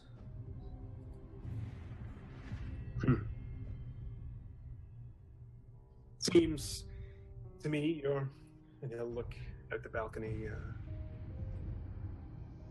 as much a driving force as we are at this point. From where I'm standing, we hold the cards. Yes, yes. Be at ease. I won't try and stop you. So you accept that this will be your death? You've made it this far. So I suppose the husband will have to do just as well as the wife. Well, I've already done this. In a different... Never mind. Vaz. Are we all... We are doing this, correct? Vaz nods and sort of walks towards him, surveying the room, looking for an ambush or something. I say to the consul, it is customary to give a man his final words. He'll bow respectfully. I suppose I'm interested more in a question. And he'll start to walk slowly around the room. And you'll notice, maybe Vaz first, given that you're doing a quick survey. You can see there's a number of what look like paintings with like curtains draped over them or a sheet thrown over them, covering them. 7 or 8 of these around the room, but all facing inward. And he's going to walk to one of them and ask, have any of you ever been to the heart of the world? The city of Charmonde, capital of the Kingdom of Navarine. The fuck are you talking about? No. A seat Covered of in more water? knowledge, more civilization, more life than any other. And he'll pull the curtain on one of the paintings.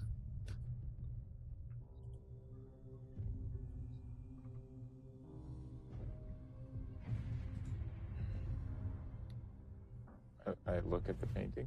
Yeah. It just popped up. Yeah. Yeah, it's in Roll20. You should see just as a Okay, token. okay. He'll slowly start to walk to the next one. Tempest. It is my understanding you came furthest across land, at least, and he'll look to Ada. Far from the western coast, north of the Great Wood, is that correct? Yes. You must have seen then the wondrous city of bridges in the sea kingdom of Gon. I avoided the cities. They did as you did here. They did not accept me. The Great Wood, then, was your home for a time? Yes. So he'll, like, put a hand gently on the painting he was going to reveal, walk to the next one instead.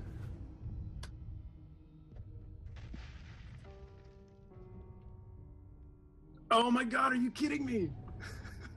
Quota exceeded. You've uploaded more than your allotted data quota for Roll20. Oh no! Oh, no. You know the funniest thing? I said yesterday I've never had that problem before when someone asked me if Oh 420 was my good. god! Go and delete some files that you don't need anymore, and you'll be good. I guess, yeah. Fuck. Delete an old campaign, go delete something that you don't need anymore. Fuck. Mitch does not delete. Fuck's sakes. Buddy. Oh, Yeah, I'm gonna, Can I hold on, can I drop these in fucking Zoom? Yeah, you can You send can do them, links, yeah. send them to me somehow and I can share them on the screen. Yeah. Okay, Zoom. The punish from Roll20, man. Fuck, that's the worst finale blues, man. Shit. So good. So good. Okay, I'm gonna try and throw this to you on Facebook, Phil. I'm gonna, finger my, like, blaster, whatever pistol I managed to pick up somewhere. Feel quite uncomfortable about this guy who seems to be quite in control, despite the fact that we definitely Have control of the have situation. control over the situation, yeah. And I guess, Faust, do you have the syringe out currently? No, Okay. because I don't want to give away the fact that that's our plan. Yeah. I very much don't want to draw this and be like, look what I've got, and then let him monologue and Okay. But it's on me. Yeah. I don't have a pistol raised to him, but I'm definitely getting close. So Tempest, do we want? Are you getting it up there? Will, I don't know. Let me know when it's the right timing wise. Sorry. I found a way to delete these. I think I can pull them in. Hold on. Okay. There, Yeah, see this? I'm just buying time for Mitch. Wow, why is that so small? There we go. Shit, hold on. It's all good. I'm going to Here, I'm gonna reset whisper uploads. to Domino, something like, if anything fast happens from him, let's make sure he goes one way or another. Not kill him. Stun, so we can. The plan. Yeah. Also, Tempest will energize a tentacle. Cool. What does that even mean? That was my new thing that I picked up. You picked up Energized illusions. I picked up energized tentacle. Josh, you've watched a lot of anime before. You know. Ah, right, yeah. It's my oddity. Yeah. He's gonna whip out his new oddity. Yeah, when you say that, Jan, Domino kind of like reaches his hand up, and you just see the helmet comes back up on him. Okay, so I found a way to upload these again. It'll just take a sec. So this is the Westwood, your Westwood Tempest. Yeah. And Tempest just sort of looks in horror at the picture. What? He'll continue his semicircle around his painting, skip one or two of them. And Mr. Reynolds, the enclave you hailed from, just south of the Pitheran Empire, I understand. Yeah. Militaristic, utilitarian, some say brutal, but the lifeblood of your colony for trade, at least, this grand empire.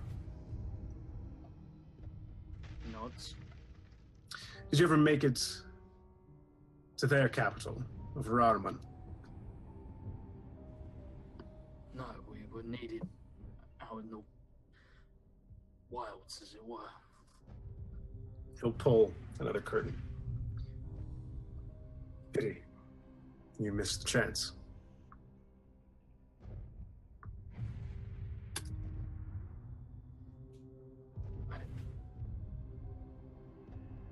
To my question, then, Jan.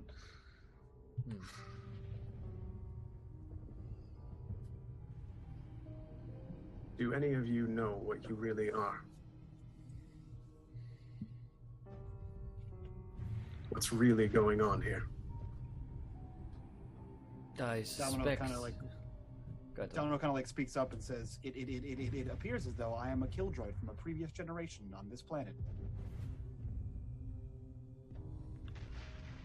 And do you know what breath afforded you a soul, Domino?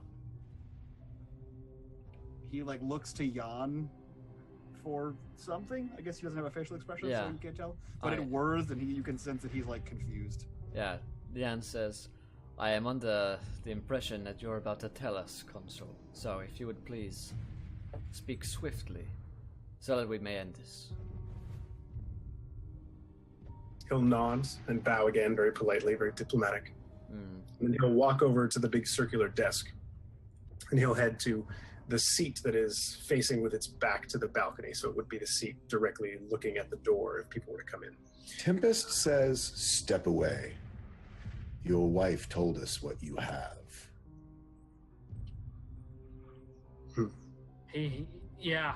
Vaz is going to walk over to that desk. Step away from the desk. Come back here to the center of the room. Yeah, gun is raised now. Yeah. Vaz marches over, glaive drawn, and checks the desk over for a shard. You don't find a shard, but you find some kind of control panel for the desk. This desk seems to be like mechanical, even though it looks like a piece of marble or stone. Cool. I the consul will just sort of step away, put his hands gently out to his sides. So have you used the shard you found as you try to rid the world of the people who came upon them by accident?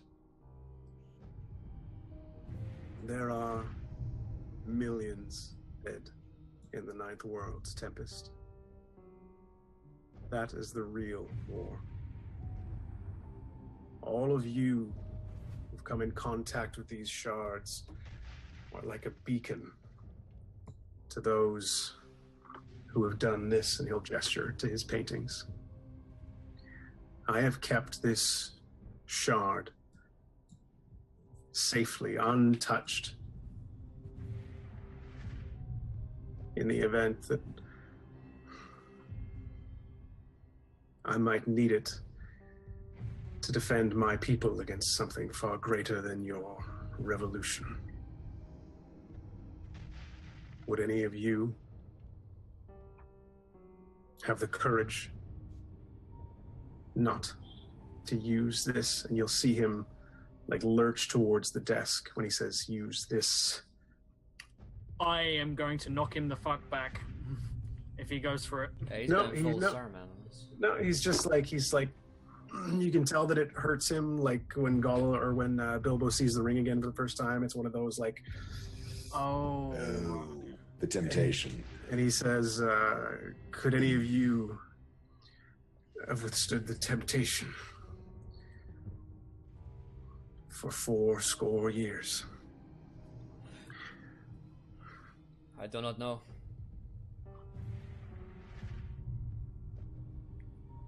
I do not know.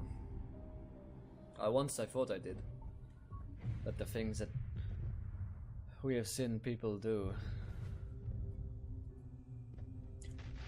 I cannot say for certain.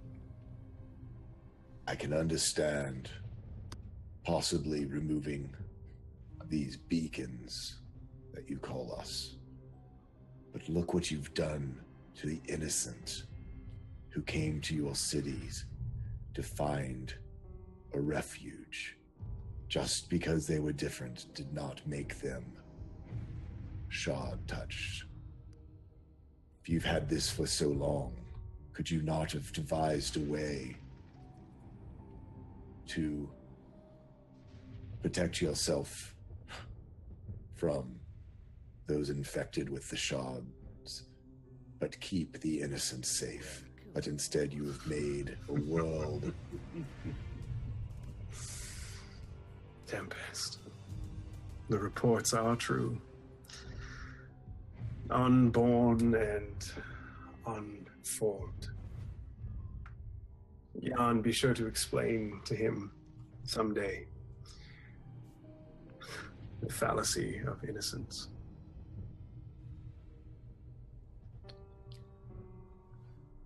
I think we've said quite enough now, Consul. Jan definitely looks uncomfortable.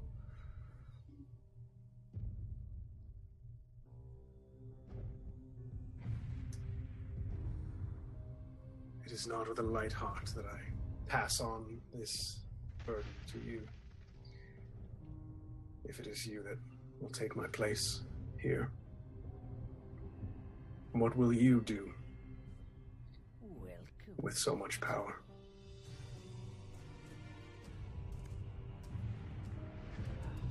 Nothing. We're not here for power. That's the thing you don't seem to understand. None of this was done as a power play. All those people out there who are currently dying, none of them wanted to fight. They all came here looking for somewhere safe. You decided... Without power, there can be no safe. Men like you always think you have the answer. We saw it a dozen times out in the wastes.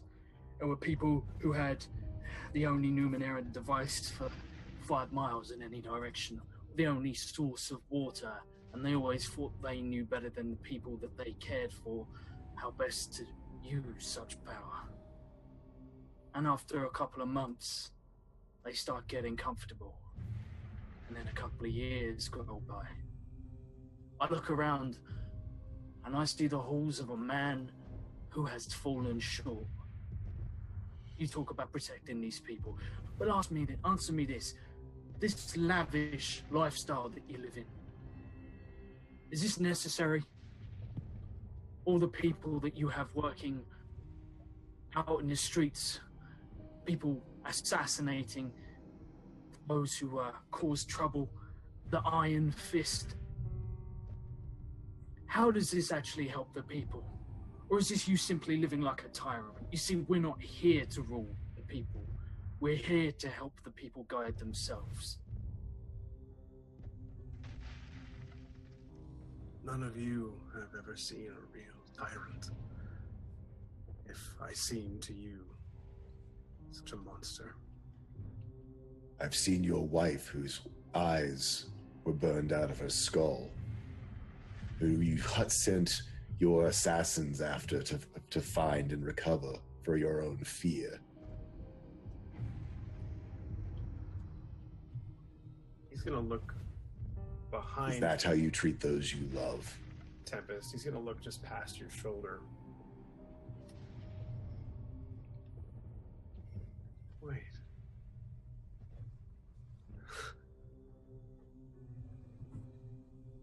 Jan, you.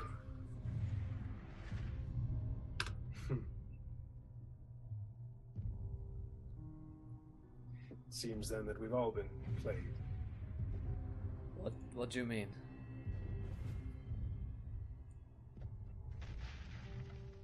Well, I suppose I was incorrect to say none of you had met the real enemy.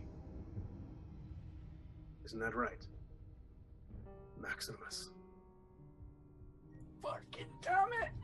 And if you look to where Sumik-san was standing, you see a different man entirely. A man in the 19th century. Did you know this, Josh? Garb. Yes, I knew. Fuck you, couldn't man. say anything. I didn't know anything in character that would tip me off. He moved on time, dude. You see a man in like 19th century British garb. He's got a walking stick. And he just sort of like, he's leaning against the wall and he'll prop himself up and say, oh, well then, guess it's right time I got to it then, eh? And he's gonna like saunter over to the table and like bend down and look at the mechanism underneath and start playing with some of the dials and buttons. I would like to stop this man. None of you can move currently. You're stuck. In time. It all makes sense.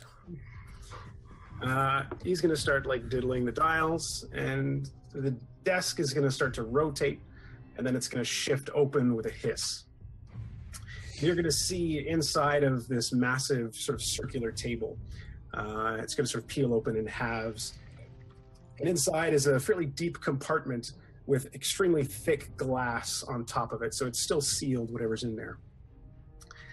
And you all see this shard.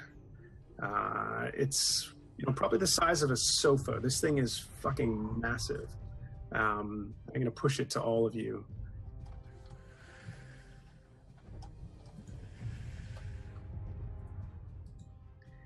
And as you stare into this thing, you start to see, because you can move your eyes, you start to see like images flashing in the reflections of the crystal of like some version of you or something of you transformed. Like Tempest, you see like just a full displacer beast like ravaging around. Jan, you see some like heroic martyr who's like dying 1,000 deaths and he just can't die. Domino, you see this like shape-shifting chimera, like semi-mechanical, semi-biological. Vaz, you just see like the full image of this shadow monster that you know is inside of you somewhere. And Ada, you see this like very militaristic, like two-faced assassin, very sort of sleek, but she's got like paint down her face, splitting her in two, doing this sort of like twitchy back and forth between her two halves.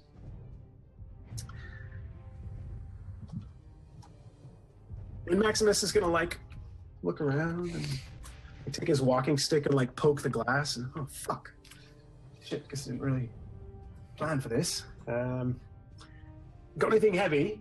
And he'll like look around all of you. He'll like look through your pockets and your packs and shit, and then he'll like look around the desks off to the side or the paintings. Ultimately, he'll settle with Vaz, your weapon, and he'll just like pull your glaive out of your hands and fuck, oh shit, that's heavy. Make his way over to the thing and just start like really poorly trying to like pop at it. He's not a might-based character. Shit, that's not gonna work. How about hold on? He'll like move and grab this thing over here, and he's gonna like fuck off to the side and just start rummaging through chests. He finds a couple of Numenera. He starts like making shit, starts like playing around with stuff off to the corner. He's got his back to all of you, doesn't seem too concerned. Are we frozen still? You're still frozen. Is Remy frozen? Remy is also frozen. Yeah. But everybody give me a perception task, difficulty 4, and it's visual. Do I suffer any negatives? So for fucking being pissed down off at one you eyeball? guys. I'm gonna reduce it because I feel like this could be important. Mitch, do I suffer anything for being down an eye? I'll say no, because like your eyes probably don't rely the same way on like having It's both. like a filter. It's like So You've I'm lost trained, so it's your a 3. favorite thing. Okay. So who all called out success there? Just because we're Yep, many we're rolls deep. success. Me, I got a success. Okay. Fail. Cool. So those who succeed, we'll say it's like based on how your body's positioned, etc. You're going to notice up in one of the balconies, one of the small bookshelves sort of like folds open or like slides open quietly. And Brogdon is going to like crawl out Oh, fuck off. Oh. and look around. And he's going to see Maximus and quickly like cower himself. And then he's going to pull out a small Numeneran device, handheld, seems to point in a certain direction, mechanical bits with wires sticking out, no like casings around it. And he's going to point it at the shard, or at least at the covering of the shard. And he's going to slowly and quietly try and like climb himself onto the balcony. And he's going to like precariously be balanced before firing and immediately just jumping into wherever the shard is going to be after hopefully having shattered open this glass. So he fires this beam of yellow light It sort of shatters and cascades into the compartment, breaking the glass that was covering the shard. You all feel this like rush of cold air coming out from this compartment. You see outside, you hear like crackling thunder, and you hear like the patter of rain starts to fall outside. Still the sounds of battle, etc. As Brogdon falls onto this shard, and you hear Maximus turn and go, "Fuck!" As Brogdon lands on this shard, and there is just this huge outpouring of blue light and crackling and lightning and sinews as this cloud starts to build. You're all immediately able to move as the time stop is broken. As this sort of like Looney Tunes-esque cloud starts to sort of like thunder its way at the center of the room where Brogdon has fallen on the shard. And you're going to see Maximus turn. He's just finished creating whatever he's created. Some type of massive like arm cannon. And as he screams, "Fuck!" he just blasts this device. And somehow you see like a series of trains pour out of this cannon and just like thunder through the room. They tear a hole in the wall, and the trains just like crash down, falling hundreds of feet into the city below. They tear a hole in the wall, some of the ceiling caves in, and it seems to like knock Brogdon off to the side. But Brogdon is no longer Brogdon. The shard seems to be like hissing and spewing more of this energy, but slowly lumbering and standing upright. Where Brogdon was knocked over is... Oh, shit.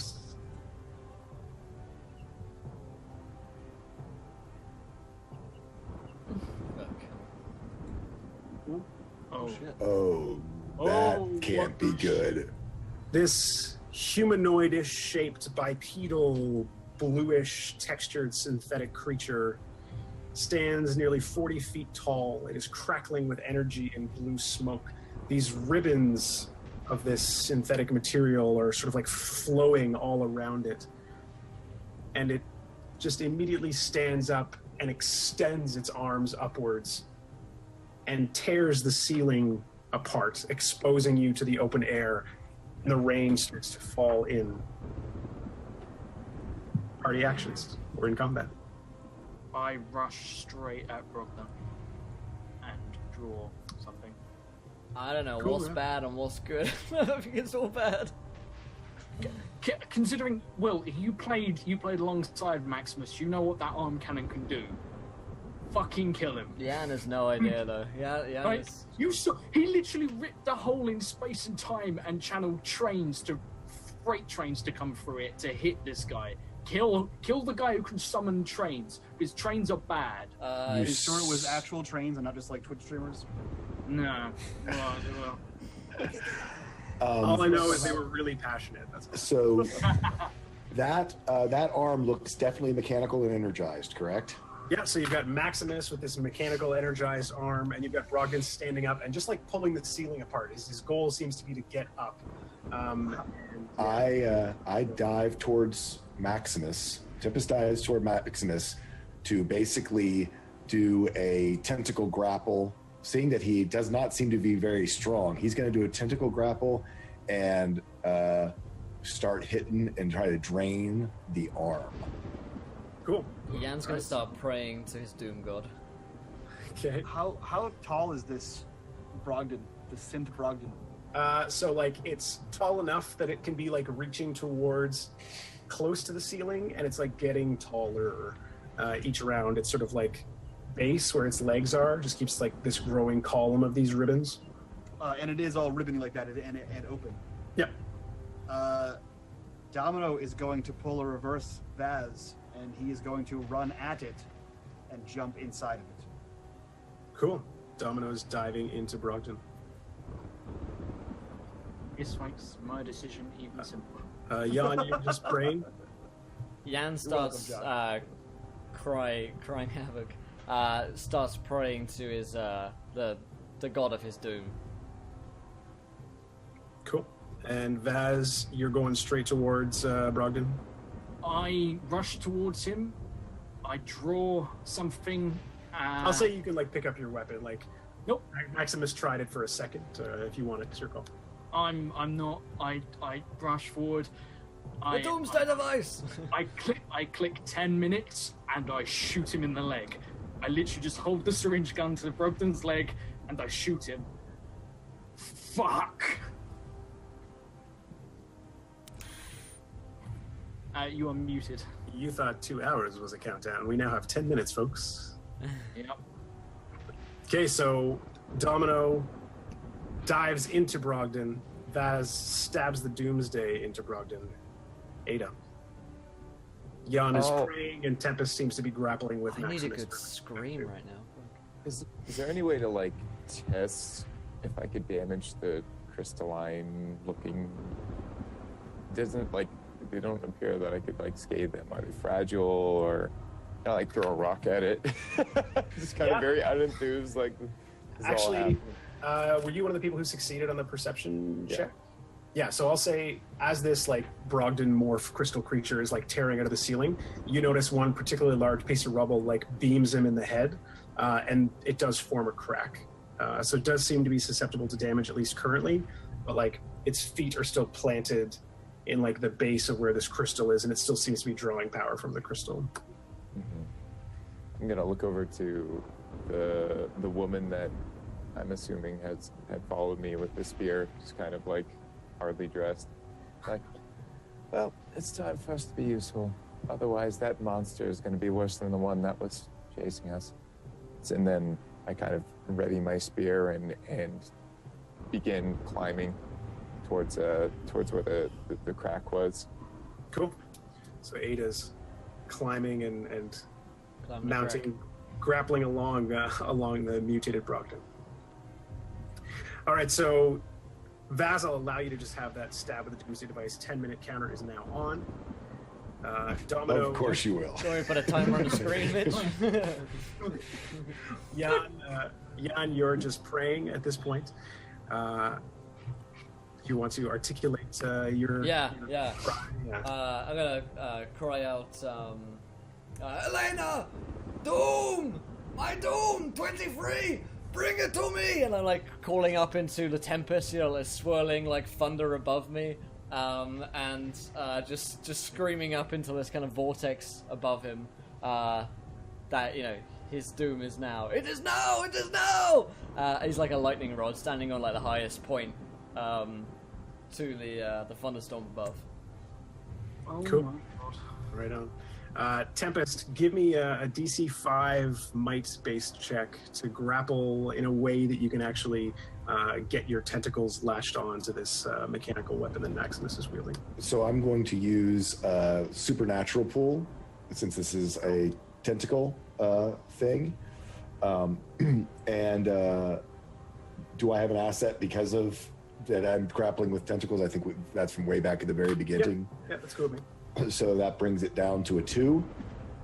And I don't have it entered as a thing. So we just do a might roll with a difficulty 2. Natural 20. Boom! Baby! Describe whatever it is you'd like to do with Maximus's arm cannon. I use my like I say, I use my my quick drain. I've even better because I said I energized my tentacles. So I don't know how you want to do this. I don't want to know how you want to do this. I can save that for later because that just complicates things. I'll just say that I get in position, get him grappled. So I basically do my leap over, just wrap him with the tentacles. To hold him tight, and then reach out my 2 remaining human arms down to the hand cannon, and basically take one on either side of it, and do a quick drain on it. Which I guess here's a question for the special, since it's an extra +4. Normally it would drain 3 levels off of it. Can we use that damage as drain levels, that it drains down? I don't know if it's a full 4, that'd be drain 7 levels, but however much you want to say that the natural 20 is on him being able to drain extra, out of Cool, it. yeah. So you can totally like destroy this. So not only do you drain, but like it drains so hard, like bits just start flying or like popping off and hissing, and you can like tear the whole thing off of his arm. Yeah, so I'm like, I have not come this far and done all and sacrificed all this to allow you to take over this city and just literally drain it. And as you see the energy pull out of it, it's almost like it rusts on his hand. It's as though it is aging like through the years as the energy gets pulled into Tempest and just rusts and start to crumple and just looks like it is falling apart, bolts, pieces, whatever, as whatever energy was in it just goes dark and eventually just completely disintegrates off the side of him. Since it is drained, do I actually get those 7 points back to my might pool? You can totally get those 7 points back, yeah.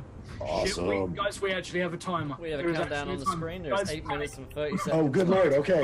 So yeah, Let's go. sorry, I won't be as descriptive next time. So yeah, Tempest is like all out. Okay, and the Domino diving into Brogdon. What were you trying to trigger or actually engage? Yeah, Domino sees that this guy is made entirely of synth and shard crystals, and he has a basic understanding of what the shard crystals did to him, I guess. And he doesn't like his fleshy bits. So he's basically climbing inside this man like a mech suit, and he's going to burn everything he has to either shrink him down to him or shrink him back into that crystal. So yeah, I'm spending all 6 of my shard touch pool and basically all of my fucking Numenera abilities. Cool. To try to either stuff him back in his genie bottle or fuse with him. Cool. I will say, do I want to give Mike an XP on the last episode? Do it. Mike, take an XP. Tell you what, Mitch, I will take your XP, and then I will spend it and the other 4 that I have. Yes! Your spending of 6 points from your super's pool doesn't fuse yourself to him, nor does it actually send him back into the crystal, but it stops the growth. So you like sever the connection between the crystal at the base and this sort of growing crystalline monstrosity. So you like cut him off, severing the connection. You dove into the legs for that to happen. But in severing that connection, you also sever some of the connection or like disrupt some of whatever shard energy was keeping you conscious and alive, at least in a way that's like the sort of Pinocchio style. And so you are now just in full red light death robot mode, which is like your pre-programming, which doesn't need a consciousness. And you're going to stay that way for at least 1 round. So your next action you got to take as like death robot mode. So I'm going to spend 1 XP immediately to throw it back at you, Mitch. Okay. Maximus, aka the Manifold, has one of my eyes in his head. It also turns red. Fuck yeah. Oh no! Oh, shnikes! Beautiful. Love it though. Love it. All right, so that was the round for the party. What's our timer at right now? 6 6 minutes. Oh fuck! Let's push pause because in combat we do the whole whatever where it's like things are happening concurrent. So I'm now going to describe what happens around, and then we'll push yes. We'll activate the timer again when it's the party's turn. So prepare what you think your turn is going to be the next round as I describe things. So first, this crystalline creature that's tearing open the ceiling. Now this tower is almost completely exposed. The rainstorm is continuing. It's crackling. This creature turns to you, to its legs, Domino, to see what just severed its connection from its source of power. It immediately just tries to envelop you in these ribbons of like crystalline synthetic. So give me a speed defense task, DC 5.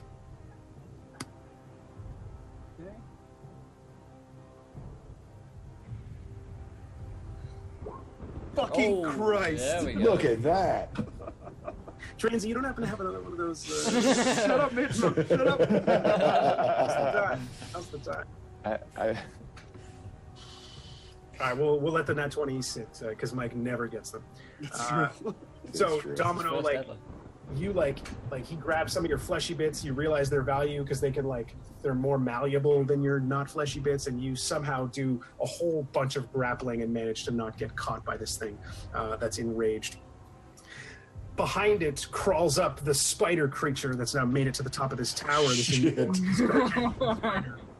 And it just immediately looks up, sees this bright source of light, this crackling energy, and bites into one of the back legs, which just is really like a massive spaghetti, and pulls that outwards, sort of just pulling frantically at these strands, causing the creature to like drop to one knee, I guess is the equivalent.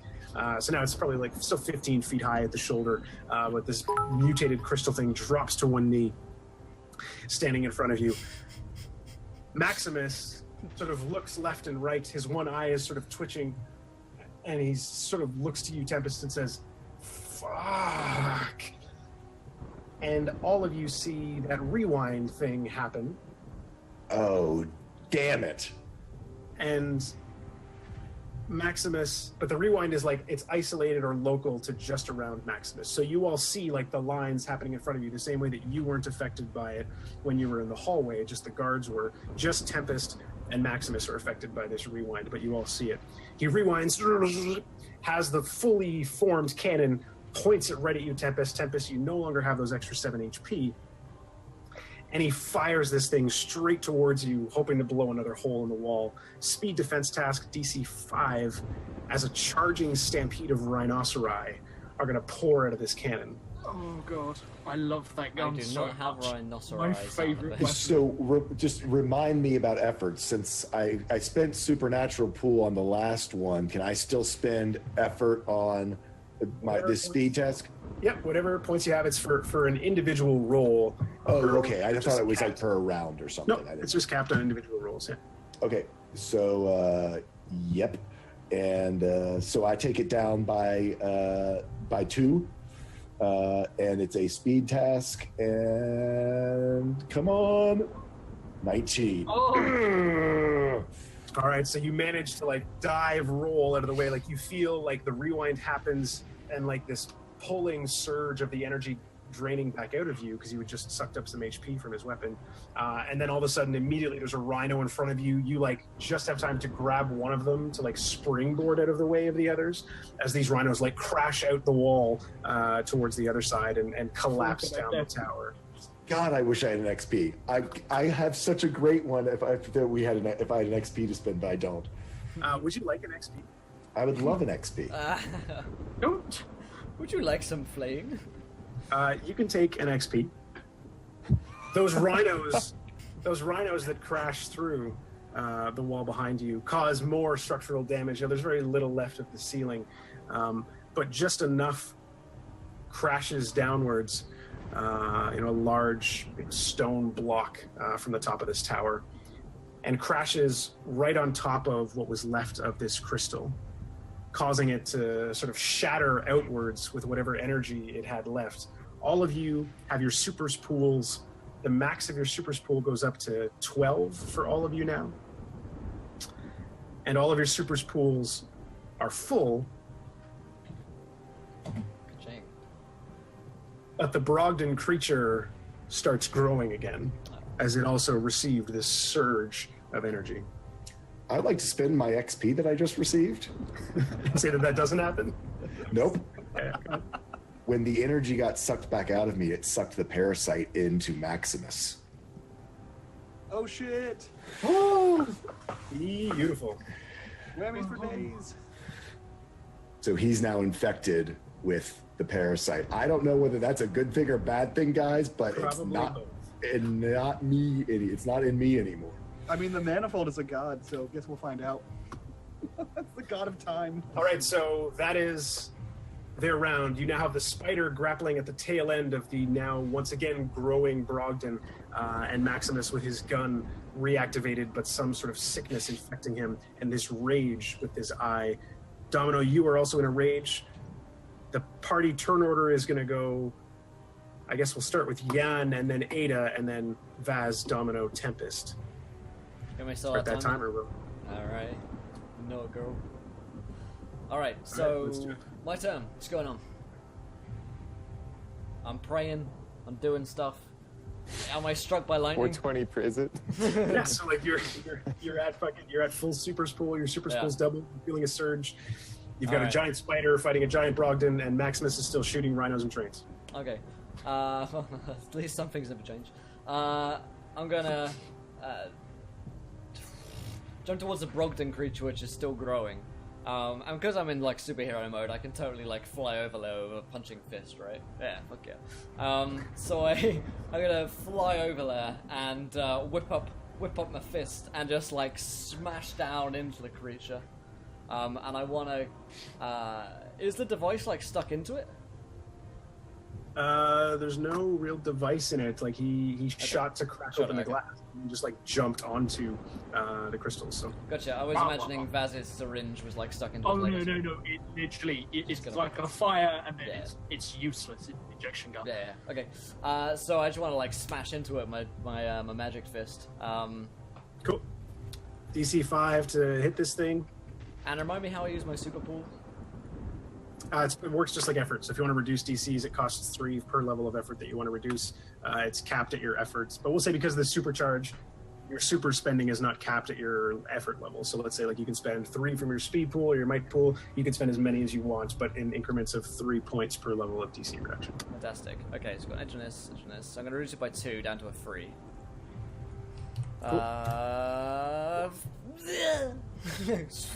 Cool. So you do this like superhero charge to try and like punch at the Brogdon creature and oh wait, like, I have inspiration. Get enveloped. I can use my inspiration from Charis. Do it. Yeah! There you go. There's 4 crits in a row for us. Cool. How much damage? So if I'm using my thingy, it's punch, yeah. 4 psychic damage. Cool. And then we'll say 2 more on the mini crit. So you like punch in like right onto like the crack from the boulder that had hit this Brogdon thing, this crystal monster originally, and the crack starts to like compound and like fracture into smaller bits. So it's like getting weaker and weaker at that point in its head. All right, going to Ada. How's my friend doing? Did she actually like come to battle, or is she? She's cowering. I mean, she's a fucking socialite who barely got dressed, wearing slippers. So, Scare me. I'm gonna, as I navigate, the cracks have increased since beginning the climb. Where was I in reference to the rhinos? Am I in proximity of the spider at all, or? Yeah, so we'll say you can move in proximity within any of them, range wise. You've got plenty of room to move to get to anyone you like. Okay. 3 minutes. I think that I will be kind of jutting the spear in and trying to like pry back and forth within the crystalline like creature to hopefully shatter it. Cool. And, it's going to be a DC 5 task. It's going to be speed based because it's going to be like to clamber up this thing. Oh no, let me. Yeah. And you manage to 2 like minutes, stab into it. 2 minutes 30. God. Shit. I'm gonna spend 10 speed and auto success. Cool.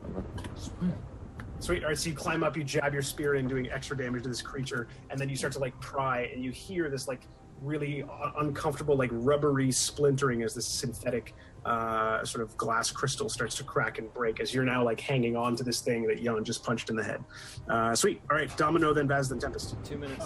Cool. So you ever drag a slinky over your arm and pretend you're Mega Man? That's what he's doing.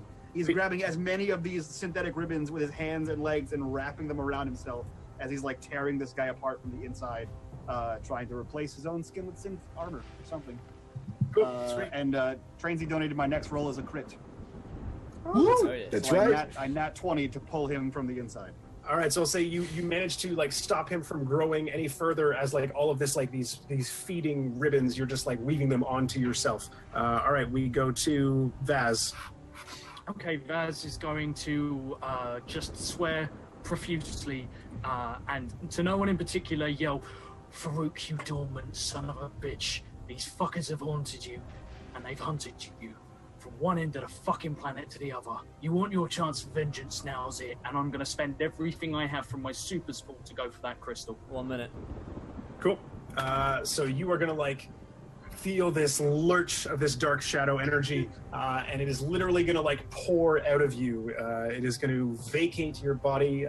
Unfortunately, you need to pick 2 pools, and they're at 0. As this Shadow King separates himself from you. You see like the shoulders, and then it's just a column of black and this pointed head as this thing pours out of you, charging straight into the crystalline creature and actually like lifting it into the air. And those two are now like swirling together, grappling as this thing starts flying higher and higher. With Domino. Yeah, with Domino still like trailing at the bottom.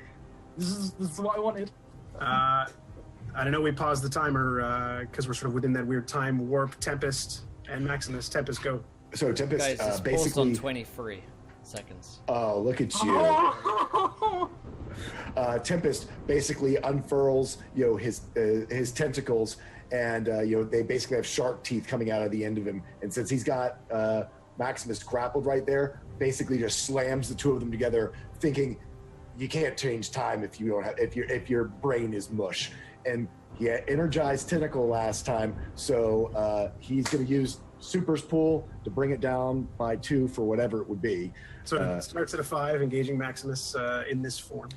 Because he's grappled, do I have advantage or anything, or does it bring it down another one or anything, since I have him literally point blank grappled?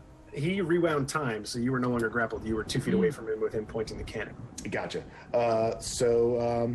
Yeah, then I guess I'm doing this attack. Oh yeah, there's also 23 minutes left. Sorry. I'm going to use my last inspiration.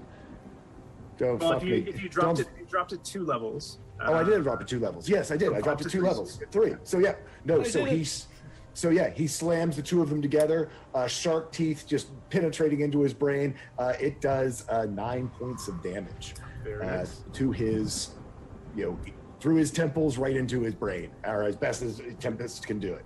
And I'll say, as you crush into his head, Domino's eye is still there, which also like collapses, causing like sparks and like sort of burns and singes, doing extra damage. At least as far as you can tell, this knocks him unconscious. It does enough damage that he's like, pouring blood out of the top of his head. You're ripping tons of flesh. You think you've definitely scored into his skull, and this sort of exploding mechanical eye that you've popped, essentially, in his socket is doing added damage, and he sort of crumples into a pile on the ground. Yeah, that's. We have true 23 seconds. And 23 minutes.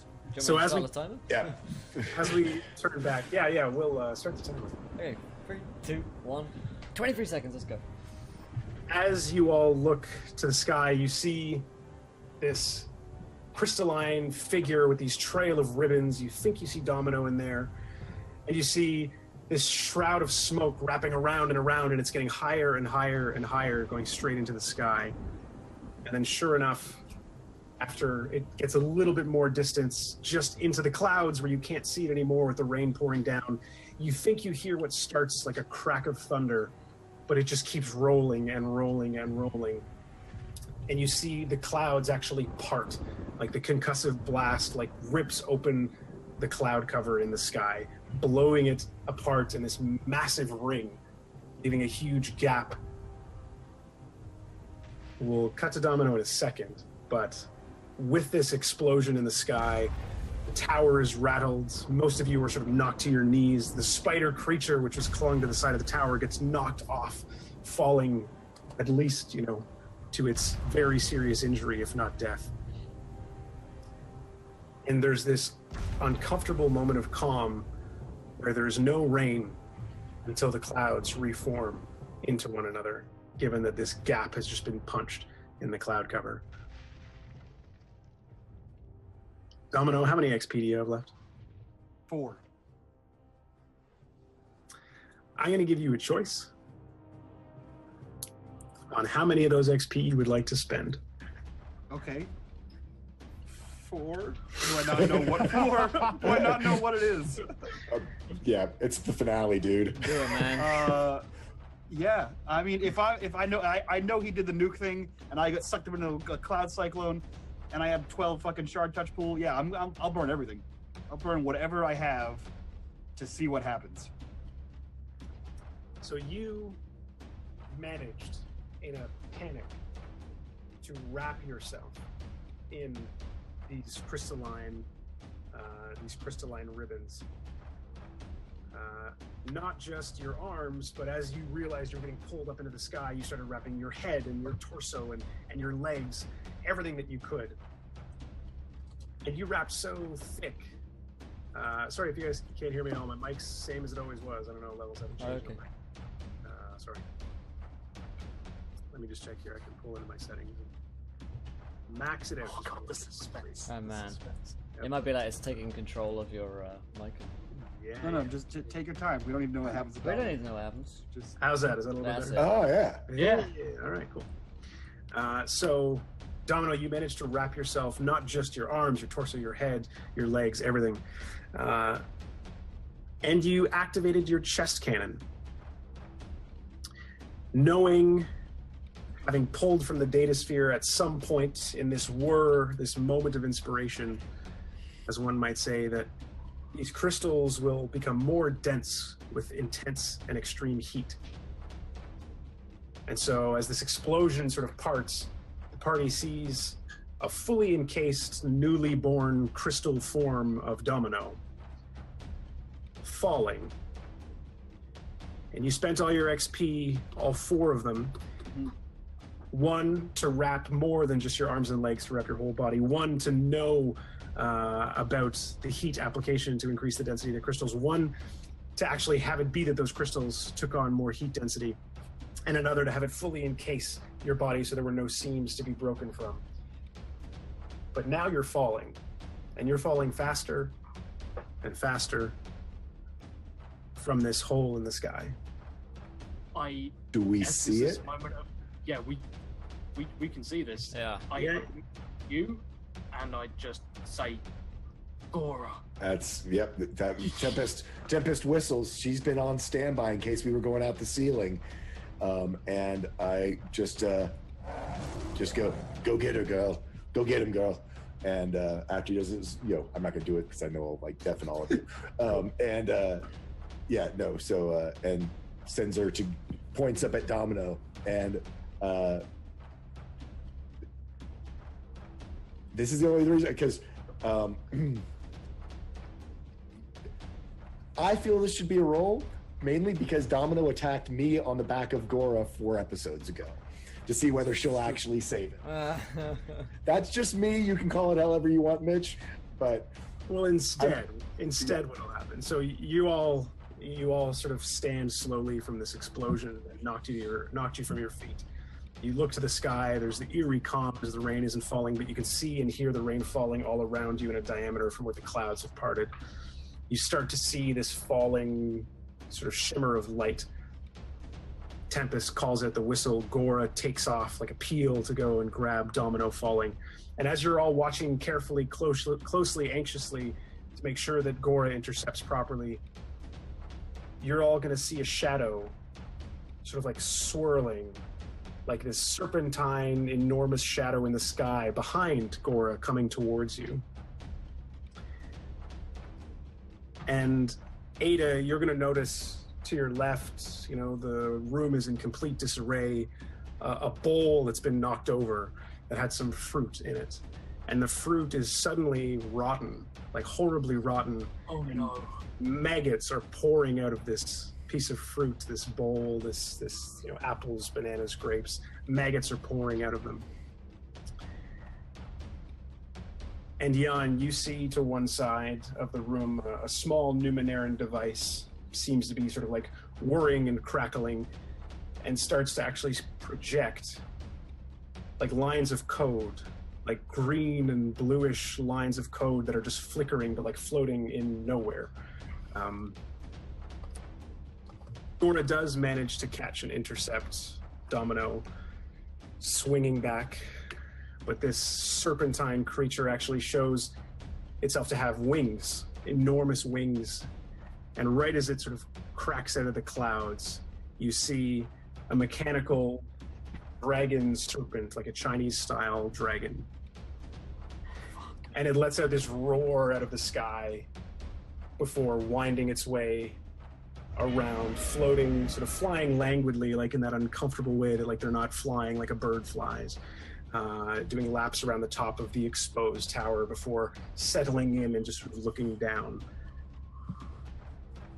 Ada, that mound of maggots seems to be growing. There's like an infinite font of these grubs coming out of this apple until it starts to form this kind of like bulbous lump that then turns into two bulbous lumps, and then you think you see like a limb come out of one of them, and eventually there's what looks to be some kind of like very round, grotesque looking humanoid with many sores and pusses, etc., sort of sticking out of it.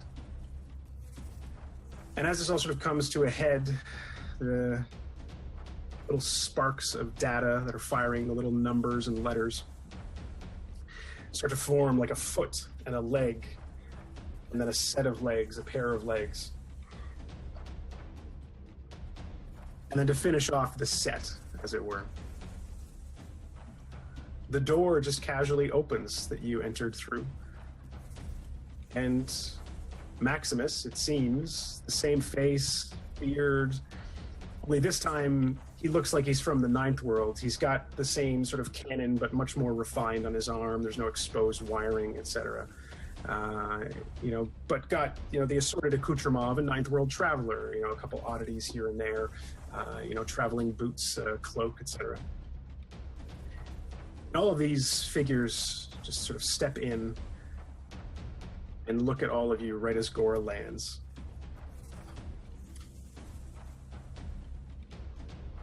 Initial reactions? We're all confessing things that you've told us all in private to each other in the chat about how fucked we really are. I think Domino would honestly be whatever the equivalent of unconscious would be after that explosion and being wrapped in crystal. I think he's still in a crystalline case of some kind, so he's not doing anything. As far as what you look like, Domino, you just look like you, but all your plates have been replaced with like crystal plates. So we potentially have Seto circling us. Delamere has just manifested in the fucking room. Maximus is Maximus, so he's probably just... Tempest just sort of drops the body, I guess, of the Maximus he has in his hands, and it's kind of like, he's not screwed this guy up 2 times, so he's just kind of like... Yeah, and we'll step forwards. What now? Towards which one of them? Yeah. I think towards the group if they're all together. Well, they're just kind of all spread out. Like, Okay. like Maximus walked in one way, Delamere popped up over here. Sorry, the grub popped up over here. Yeah. The sort of shroud of data popped up on the other side, and you've got this mechanical dragon perched on the top. Yeah, definitely the dragon. Can I approach the fruit or the grub that? Yeah, totally. So like, I guess Tempest looks to Maximus and just like, are we gonna do this again? Yeah, Vaz only knows Maximus, so he will turn to Maximus and just be like, what is all of this? Why?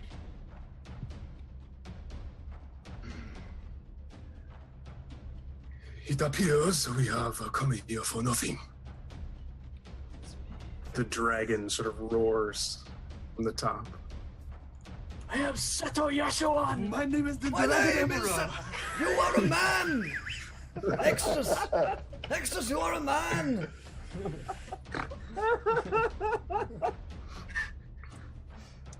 Holy And shit. to that, the silhouette of a man who seems to still just be made of code is going to like walk towards the vessel where this shard was kept, sort of perch down to a bit of a crouch, and say, "Yeah, that's got no more power left. That's a dud."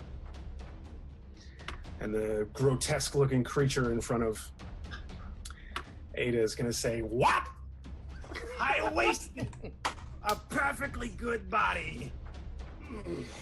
Not quite perfect, but still a waste. I'm gonna eat it.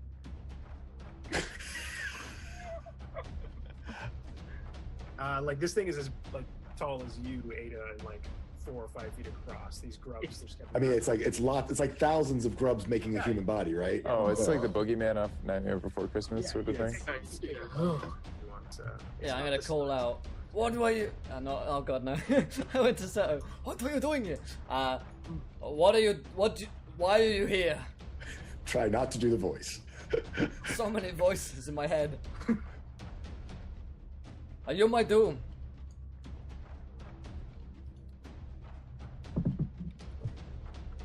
Well, complicated as this is, friends, I think this might be the 3 most concentrated we've seen before. But, yeah, Hextus, if you're saying it's a dud, I think this might be a bit of a waste. So what? You're just gonna leave? What is a dud? What do you mean? The Bristol, it's fucked. You must show respect to those who come before. We do not come for nothing. Then explain yourself right now. The dragon will like rearrange itself. And it can like serpentinely like bring its head down in front of you, Jan. Oh god, oh god.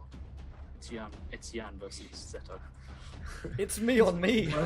It's my worst nightmare. 2 of the most insane characters you've ever played. And the dragon will say, we were mistaken, but we have come nonetheless. One of you must pay for our summons. And in return, we will grant one request. So you are my doom. Good. Good. One of you give yourself to one of us. The Dragon Emperor can finish his battle. That is my offer. Yeah, Jan turns back to the group of them and says, well, my friends, it has been an honor serving with you all. Can I walk up to him, like try and, like as he's doing the address, can I kind of go around the perimeter and get behind him? Oh, Jan's totally gonna like put a gun to like Ada's head. No! I'm afraid, Ada, that you are not going any further. Why? Well, I'll be honest, Ada. I can't say I trust you. Tempest walks over next to Jan and, sort of tries to put himself between himself and Ada. Yeah. Vaz looks to the party and says, you said you'd grant us one request. What kind of power are we talking? Could you help this city? Yeah, before you all jump out of your britches for, the army stuff. As the great green grub of this here cosmos, I can bring back the dead. What? That is my offer. What do the rest of you offer? The sort of data figure will stand up and say, I can take you with me. Make you an immortal mind, but with no body. And Ninth World Maximus will sort of like lean back and be like whistling a tune to himself. Oh, right, yeah. Time travel. Sounds about right. Yes, that's him. I guess we look at the giant ass fucking dragon. Oh, I think he said he would end this war, didn't he? Yeah, he offered to wipe out the army. Can any of you make this city the protected sanctuary it was supposed to be for all time? We have no interest in this city anymore. Yes, but others, we're perfectly capable without you to make hell on earth. Can you make it so that's not possible? Can you protect these wolves?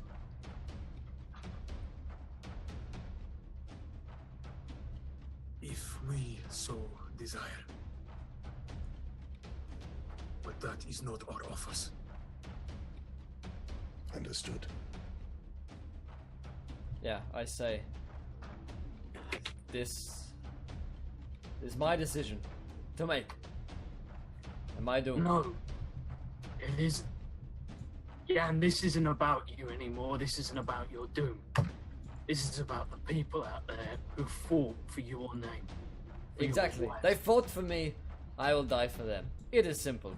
Now, who should I choose? I think that Ada at this point is sobbing next to into Tempest's shoulder. I've been trapped for so long. I can't watch death anymore. Please, God. This is not the doom you imagine. I can assure you. Please. I say, Ada, we do not have to do this alone. No, None of us take do. me. Take me. And I've spent so much time on survival, and in truth, you are the only reason I have survived. And I can't live like this. I can't witness blood. I can't live two lives. I demand it. I require it. I must be sacrificed. I turn towards the group. Must you take her? Or Tim, can we? you say one of us must sacrifice ourselves, correct? The gods do not bring themselves forth lightly. Tempest uses Talios's compass on Ada. Ooh, I remember what that is, but remind Ada. It is the cipher I got at the very beginning. It is and I sent you a message that while with this conversation going, I boosted it. A handheld device looking like a calculator with wires and arms pulls out a piece of metal inside a living being. I use it to pull Ada chip out of Avery to give them Ada as the sacrifice, but to keep Avery alive. So, Avery, first of all, this is not a pleasant process. Yeah, it is. It's a 1d6 of damage, is what it says. Interaction. So roll it a d6 for your mic damage. As that pulls out of your skull. Yeah, I got 3 might left, so. Ooh. So the rest goes into your speed. Yeah. So Avery sort of drops to her knees. You're now pure Avery. No Ada left at all in you. And I hold out. This was one of our party. This was one of us just as much as any other. The fates seen it. Your crystals showed it. She was 2 in 1. I give this as the sacrifice. The dragon will lurch its head very close to inspect this chip. the grub will sort of rub his way over to inspect as well. That will not be sufficient for the Dragon Emperor. Yeah, I'm gonna need a body. Sorry, I wasted one to come here, tit for tat, or literally tit for tit. I need another body. How about the data guy? David? I still demand. I shoot Ada. Fuck! What? Fucking. How much damage do I take? I don't know, Mitch. Yeah, Ada, what was your HP left? Speed and int? I have 1 speed, 10 ints. Oh god, you are out cold at the very least. And Jan, what are you shooting with? My little blaster. So, probably a light or medium weapon. Not my fucking minigun, because I had to get out of it. I was gonna say. Okay, so either way, I will let Ada choose whether this is like a coup de grace or just some straight damage. I'm not a huge fan of PvP shit, but Ada, you're underneath, so your call. You either have to like take enough damage to be knocked out, and they will think you're dead, and then you will secretly not be, or this is a coup de grace. Maybe like Will as a PC try and explain, see if like Ada actually has a choice. Okay, so here's the thing: if like I'll look at Ada and I'll point the gun, Avery, I guess. I'll point the gun to her head, and there's just like one look exchanged between the two of them. I have 3 XP left.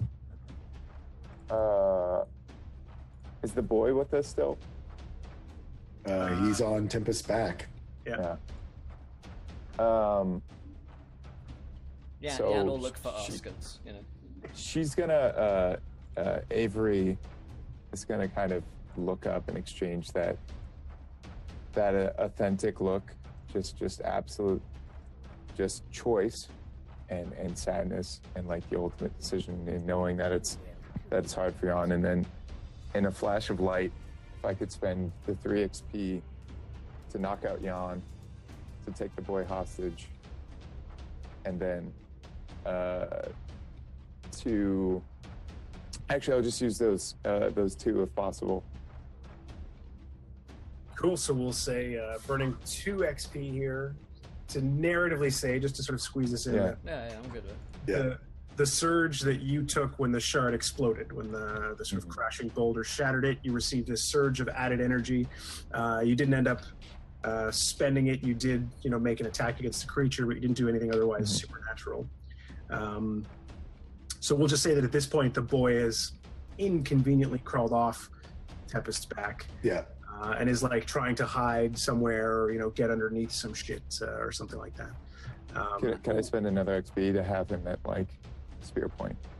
Yeah. So like what we'll say is like prior to this, Jan pulls his gun, pulls the blaster. Jan being doomed, the rain, something, it doesn't fire, it jams. Right at that click, Ada, you just like turn with a flourish. Sorry, Avery, but like using the Ada sort of muscle memory. Yeah. Turn with a flourish and grab Remy. And then I'll have him, and then if you'll see that ship isn't in use, I'm sorry I haven't been operating with it the entire time. And all of these perks, all of these incentives, I don't see them going to another member except for me, Ada. Cool. And as you say that, There we go. Domino! Probably the only person who's not doing anything, which is Vaz, would notice that there's a cracking and a crunching sound as the crystals that are all around Domino are breaking. And in this kerfuffle of a fight and pulling Ada out of Avery and shooting and grabbing a kid, Domino has reached towards this whirling data dump. He's going to tap into it with his tap into the data sphere and burn all 12 of his shard points and say, Jan, it appears as though your doom is to lead, as he like starts to go towards the the data whirling embodiment of the data sphere. Vaz is going to try and he's gonna try. Fuck! Like I've got that going on in one direction, that going on in the other direction. I like to think that Vaz just puts his hands up and leaves. He's like, nah, fuck it. In comparison, so Avery and Remy are quite different height-wise, so you can't hide entirely behind him. I'm going to try and leap forward with my glaive, and I'm going to try and take Ada's fucking head off. Or Avery's head off. Before she can do anything. Well, in the spirit of preventing too much devolved PvP and the fact that we're close on time already, this devolves. This, you have one choice, one of you is to step forward, and we seem to have a party of martyrs on our hands. As everybody doesn't want to die. He's finally. I was gonna say Tempest was just trying to help out poor Avery of this, the Overlord Ada. Little did he know he'd been played. So we have. I'm the only guy actually willing to die. We have Avery, the true Avery, which is Ada. Avery having been the chip. Ada is there holding the boy. Jan is, standing, astounded, jaw open. Vaz is leaping towards to try to intercept Ada, who's holding the boy. Tempest, sort of stunned and shocked. Remy is no longer on his back, and Domino is lurching forward towards this shroud of data. And you're all just going to hear, "Stop!" And you all freeze in place.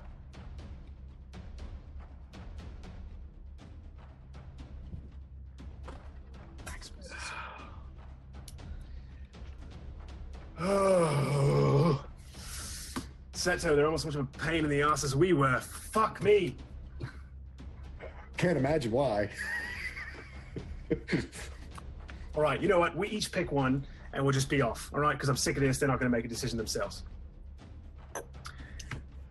Hextus, obviously you got one you won't. Seto, pick yours. The dragon is going to snake its way into the inside of this hollow tower and put its face sort of around Tempest. You are a warrior. We'll fight for the dragon, the Emperor. For now. And all time. And he's going to extend like a mechanical tongue. And it's going to start to wrap around you, Tempest, infinitely. There's lots and lots and lots of wrapping. This tongue doesn't seem to end. It's like this mechanical chain, like chain links. And it's going to form like a suit of armor around you. Again, you're frozen. You can't move. You're stuck in this shocked position.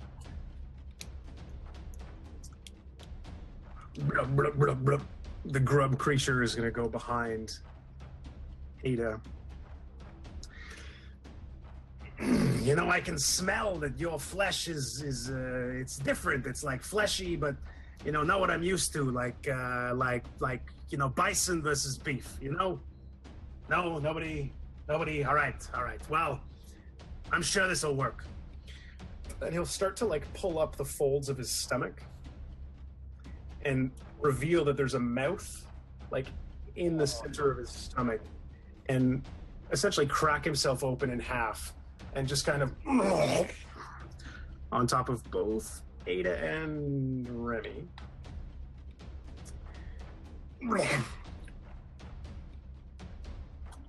Domino, you're just going to feel this hand of data sort of extend into your head, and you're just going to crumple into a pile of crystal.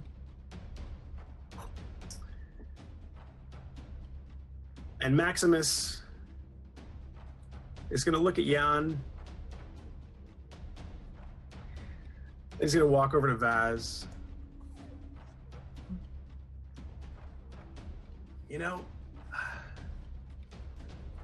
I fucking can't for the life of me tell which of you two I can't stand more. Fuck me. You know what? I feel like you'll complain less. And he'll just grab Vaz by the forehead, and you two will just disappear.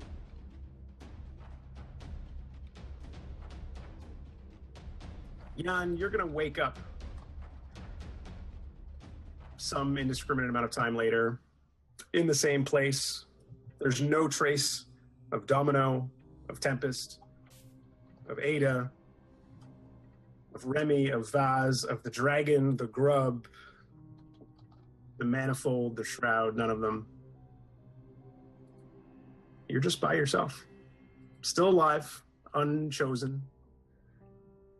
I look out to the city. The city seems to be dead quiet. There's no movement on the walls. You don't see much by way of an army on the inside.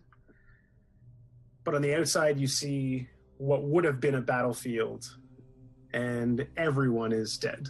It is a field of corpses miles long and miles wide. Massive scars of scorched earth sort of line the countryside. And I think I want to end with Jan standing over an empty city and 2 dead armies. Fuck yeah. Because that seems like the right way to go. I think Jan just, Jan's just gonna look out across the cities and say, "It was a good revolution." And then we can wrap it up. Oh man! Holy shit! Oh. We're not worthy. What a game! Fucking Christ. Holy cow. What a game! I don't even, like, I sat on that Maximus thing for like 6-7 episodes, but I've been looking for the others everywhere and I couldn't figure out, but I missed the grub thing. So, I do apologize for the Deus Ex, the killing of PCs. I don't like stepping on that, but because this is now 3 seasons of me like tying in shit from before, whatever we end up doing the next time I come back, big question mark, mystery, teasers. We will start fresh, so I wanted to be able to start fresh, so we didn't have all this looming drama. So yeah. Holy shit! Oh, Wow. What do you mean you don't like killing PCs? What's- like you killed them in every season? Guys, if you guys in chat enjoyed tonight's session, if you enjoyed the season of Numenera Age of the Awoken, please do raise your hands of applause to Mitch for the season. Fucking fantastic, man. Favorite campaign ever played and ever? I think it might be. I don't know, it's so, fantastic. I'm gonna go lay down. Yeah, I gotta have a extended lie down session after this. My heart, my stress. Yeah, I guess if you guys enjoyed the show, then this is the end of Numenera. Sadly, Age of the Awoken will not be coming back next week as it's the finale tonight. We do have a new season starting next week with, holy shit, Mike of all people DMing. So, fucking hell, if he can follow that. Fucking, where to fucking miss? If you can follow that, then holy shit. But yeah, we're going to go around the cast and crew. If you enjoyed tonight's show, hit that follow button and join us. We're here 6 days a week, playing a bunch of tabletop role-playing games. Tomorrow is Tuesday. We got Call of Cthulhu season starting and a new D&D campaign of Louise. Let's start with our players. Thoughts on the campaign and all that good stuff. Basically, let's start with Josh. I By the way, fuck you, Josh.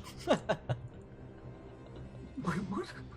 The fucking Maximus thing. Don't pretend you don't know. Yeah, no, like, I spoke to Mitch, and Mitch said they were all there, and I was like, and I genuinely, I didn't know, but I had no idea what to expect from Maximus, other than we'd been pre-warned before the campaign started that our old characters were marching through the world like gods. they were just dangerous, and everyone was sheltering here. So when he showed up, and if his name is literally Maximus spelled backwards, that was his cover name, and I was just like, and I said like, Mitch, oh my god, is this him? And then he was just rambling and mad, but I kind of knew that he can split himself. There's more than one Maximus because he's got a time and fate, but I've just been dreading the moment when the others appear and it's the final party. And dude, Mitch, I don't know how you keep track of it all, man. How do you? Yeah. I genuinely, I cannot. You must be the saddest man alive, and I cannot thank you enough for it. Like, it's been such a phenomenal season. I'm lucky enough to be like here from season 1, and you guys will watch as like if you guys need to check out season 1 through 4. Is this season 4? Season 3. Yeah, season 3. So, but you need to check it out, and seriously, it's just a testament to how well Mitch plans stuff out. And even though he has admitted that the first season didn't go anywhere near as planned, he got like the threads, and since then has just been weaving a tapestry of insanity. And like there have been the amount of links he's linked in other campaigns that we've done. He's had all these huge crisscrossing things, and you never know what every single spend, every XP, everything is always important, and you never know if it's going to pay off. Doesn't matter how well you do, you don't know until the end where it's all going. And I think that's just the reason that so many people show up every week to see you, Mitch, because we love you, man, and you are genuinely and I cannot say how cool it was to hear you having practiced all of the voices. I appreciate that, given that I fucked yours the worst. Yeah. No, seriously, it was magnificent to watch, and I wasn't sure how you were going to do that, and you played. I was like, why did we bother playing them? Yeah, exactly. So thank you so much, and thank you so much to the rest of the cast. You guys have been Ada's fucking turn at the end. I suspected that from like really early on. I suspected that from Trainsy. Yeah. I was like, I don't know if this chip, what if the chip isn't the bad guy here? What if the chip is there to keep the real person in check? And Mike, you've just been amazingly fucked the entire season, and it's been wonderful as always. More so than ever, this one. Will, your mastery at playing a complete zealot fanatic is just something that... That's just Will playing Will. That's actually just Will. Frightening. We should talk about it. What can I say? That's just Will. That's how he streams. It is indeed. And Squall, thank you so much for being the level-headed one of the party who actually got shit done.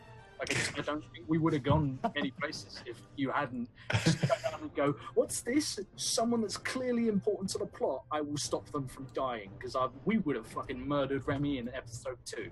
So it's just been a massive group effort, and I'm just happy to be part of it, guys. So thank you very much. Fantastic. Mike, and you can talk a little bit about the new season going up as well if you want, Mike. Yeah, so I didn't see the Ada thing coming at all. That one caught me completely off guard, and I was like, he said what? So fucking Trainsy, that's my first time role-playing with you. Kudos. That was out of left field. And to come out of left field in a Mitch Numenera game, that takes some hidden talent. It's basically all left. Yeah, it's all left. The whole it's like the Kansas City Shuffle of games. You fucking Canadian liberal. Yeah. Tall Squall, I apologize. This is the second campaign we've played in where I've been an asshole and you've been the good guy and I've tried to kill you. It's every campaign, Mike. Let's just see you kill me. Try to kill me in every campaign. It's just part of the deal. I mean, let's see what happens the third time we play together. But I promise you, I'm probably gonna be an asshole that tries to kill you. Josh, I still hate you as always. I love you, man. And Mitch, you lied to me, and it hurts. It hurts a little bit because he gave everyone the same spiel that the gods are rampaging through the whatever, and he was like, all right, so cool. So Hextus is this guy, Delamere is this guy. And I was like, yeah, it's fucking awesome. Because I came late, so I had like information. Plus we DM conversations, and he's like, but don't worry about it because the gods probably not gonna play into this game at all. And I was like, all right, cool. And all of a sudden they like shit inside of us. I was like, what the fuck? How did this happen? So yeah, today entirely caught me off guard. I was like, all right, cool, we're going to the console thing. Yeah, Brogdon, cool, got it. And all 4 of them came, and I was like, I'm not ready. Yeah, so great game, everybody. DM, cast, all that. Next week, we're playing Mutant Year Zero is the system. Ruin Nation is the game. We are living in a cruise liner in Baton Rouge, Louisiana. And it's the apocalypse, and everything sucks, and it's real shitty, and everyone's a mutant. And now they have to survive. And that's pretty much the whole game. This is like seeing life through Mike's lens. Yeah. It's like, you guys get to see how I feel when I play on Encounter Roleplay. I'm just making everything suck for you. Everything is super hard, and everything wants to kill you. I will say I spent yesterday generating characters with Mike, and he like went through mine, went through Petra's, looked at me earnestly in the face, and kind of went, "You guys are fucked." Yeah. And I was like, "Yes, nailed it." Like, I don't have to try to kill you. The world itself just exists to kill all the players, and I'm like, oh, let's play that on Encounter. Done. I can do 8 weeks of trying to kill you. Nice. Yeah. So tune in next week for that, guys. Fantastic. Tosco. Dude, I mean, just amazing depth and breadth and craziness in the whole thing. It's funny because my first cipher, the first cipher was that compass. And I kind of always in the back of my eyes, like, just in case, this whole, I've got it if we need to defuse Ada. So yeah, no, I mean, I, as a player, assumed that the chip was valid and true. And then when she was sitting there, and I was like totally about, I got something smart I can do where none of us actually die. We'll sacrifice, the Ada chip. No. Yeah, no. And oh my God. Grubb's got Remy, so totally, yeah. And Tim is like raging inside of his own brain, even though under the control of the thing. He's like, he's like out to get Grubb and Ada for like the rest of eternity because, they took Remy. So yeah, no, but dude, loved it, absolutely loved it. Thought it was great. Love deep story and deep backstory and big worlds with lots of shit going on. So I mean, that's just like part and parcel. That's like, eat it up. Loved it. All you guys, amazing. I mean, truly, throwing something different in every single week to try to, for Tempest to try to somehow make sense out of, it was a blast. I had the best time. So thank you very much. Fantastic. Awesome. Trainsy. Yeah, that was the hardest character to ever play. It was like playing one of those dialogue games, or like Mass Effect, or like Telltale, and then at every chat prompt, it just says, it's like, say nothing. You let the time run out. So I'm just like sitting here quiet and like brooding and kind of playing a very reserved character who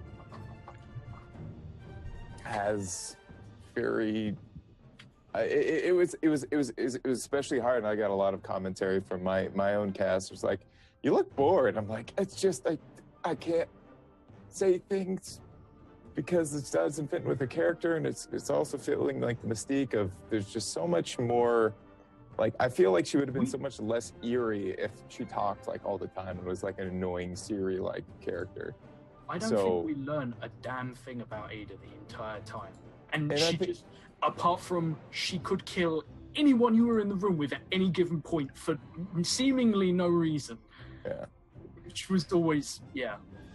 But so was truly that it was the Ada chip was what was keeping crazy Avery in check? Is that really the chip was useless. Okay. So she was always just a split personality? No, she was always just Ada. Avery was like an excuse of her being like human or having. Oh, so Avery was completely a fallacy, a manipulation method by the Ada chip. Yeah. So the chip was a justification for her insanity, but she was actually just insane. Gotcha. Oh, fucking damn it. Yeah. So, but yeah, I've never played in a more immersive fucking campaign with like as talented people. Like, it's been I had such an enjoyable time playing such a brooding and quiet character because it was just all the detail in the characters, them all being uniquely quirky, and nobody was like perfect, and they had some sort of grittiness, or just like, oh, can I have some ash? They all had their own, and I had such a good time, and I'm looking forward to Mike disappointing us. Yeah, I can't wait. I really can't wait. But yeah, absolutely fantastic, man. I loved all of our characters and hated all of them at the same time, including my own. It's just fantastic. Yeah, what a cast, what a show. Mitch, last words go to yourself, my friend. Yeah, I'll try to be brief. I know we're over time, but I wanted to thank all of you. Thank everybody in the chat, obviously, for your dedication, for joining us, for coming along, watching, contributing the madness that you do.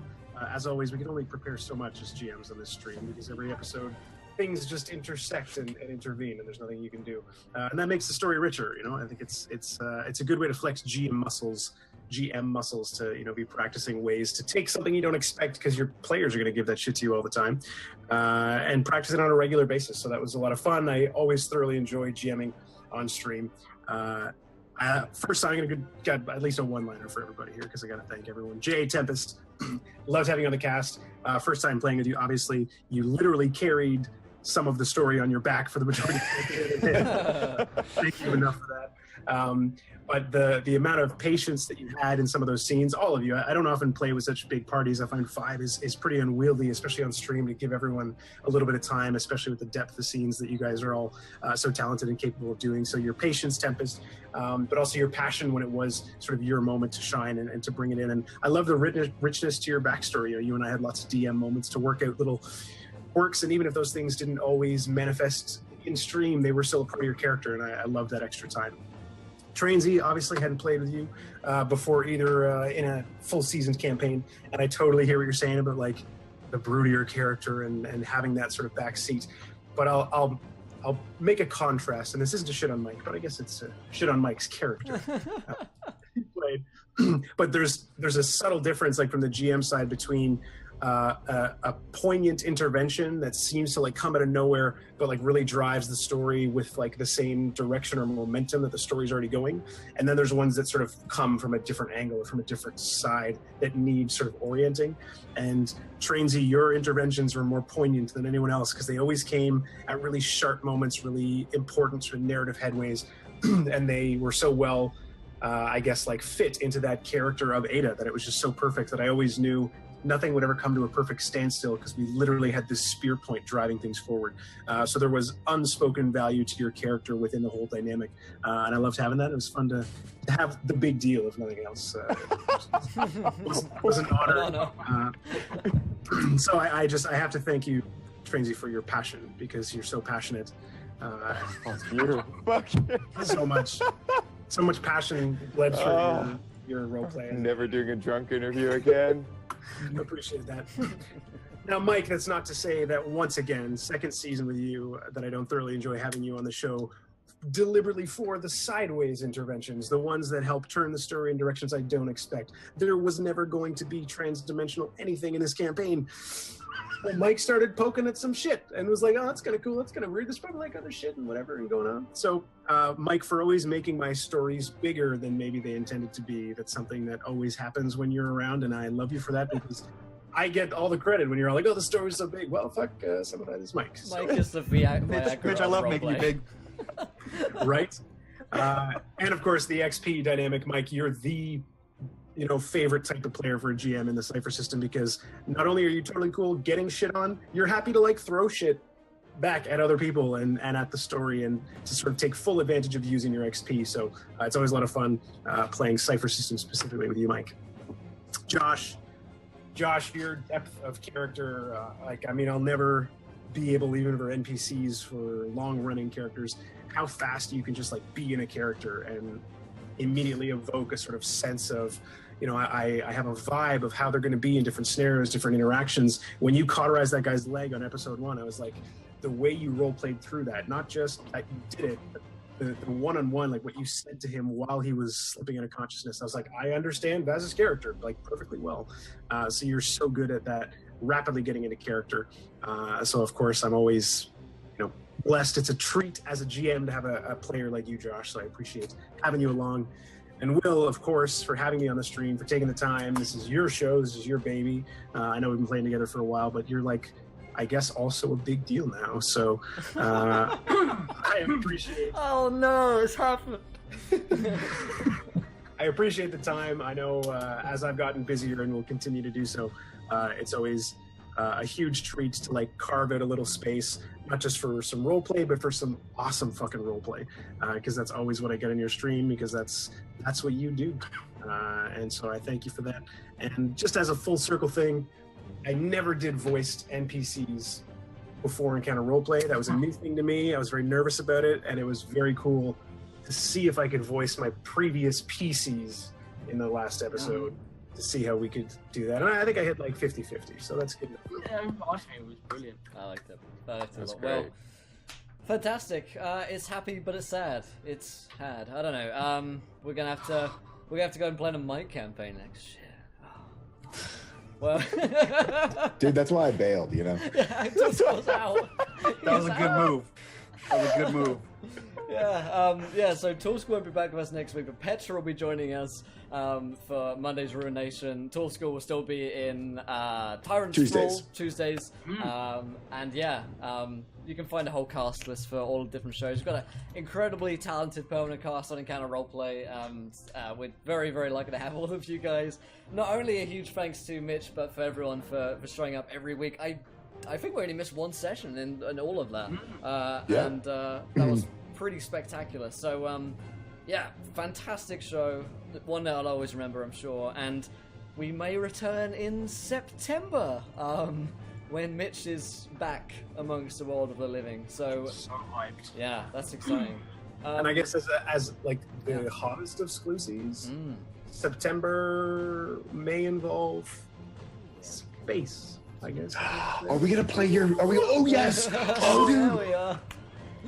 Oh man, that's exciting. Well, shit. Now I want it to be September. Thank you to everybody who followed today. Thanks to Wade for subscribing. Thank you to Gail. Wade for donating. Gail for subscribing, and Trey as well. Thank you guys so much for that. All the support that you guys got, all the followers today. Thank you guys. All of you came out every single week for Numenera. Hopefully we'll see you again next week to at least give Mike a chance for Ruination. I think he deserves at least one, I guess. So join us same time next week. Tomorrow's Call of Cthulhu. I've got a tough act to follow in Call of Cthulhu after Ben Countless DMing, so wish me luck for that tomorrow. But if your Encounter Roleplay needs are not quite yet fulfilled, if they're somehow not satisfied, the latest episode of Adventurers Anonymous has just been uploaded today, Rescue, and you guys are really going to enjoy that one. In fact, later tonight, in just a few hours' time, I'm going to be recording new episodes of Adventurers Anonymous, and I have a very special guest. The one and only Josh will be joining us, our first guest on Adventurers Anonymous, so that is pretty exciting. But guys, thank you so much for Numenera, Age of the Awoken, and I'll see you guys again tomorrow. So for myself and from all of the Taken XP crew, we'll see you guys soon. Too many now ones. We'll be laughing when you do. Good night, everybody!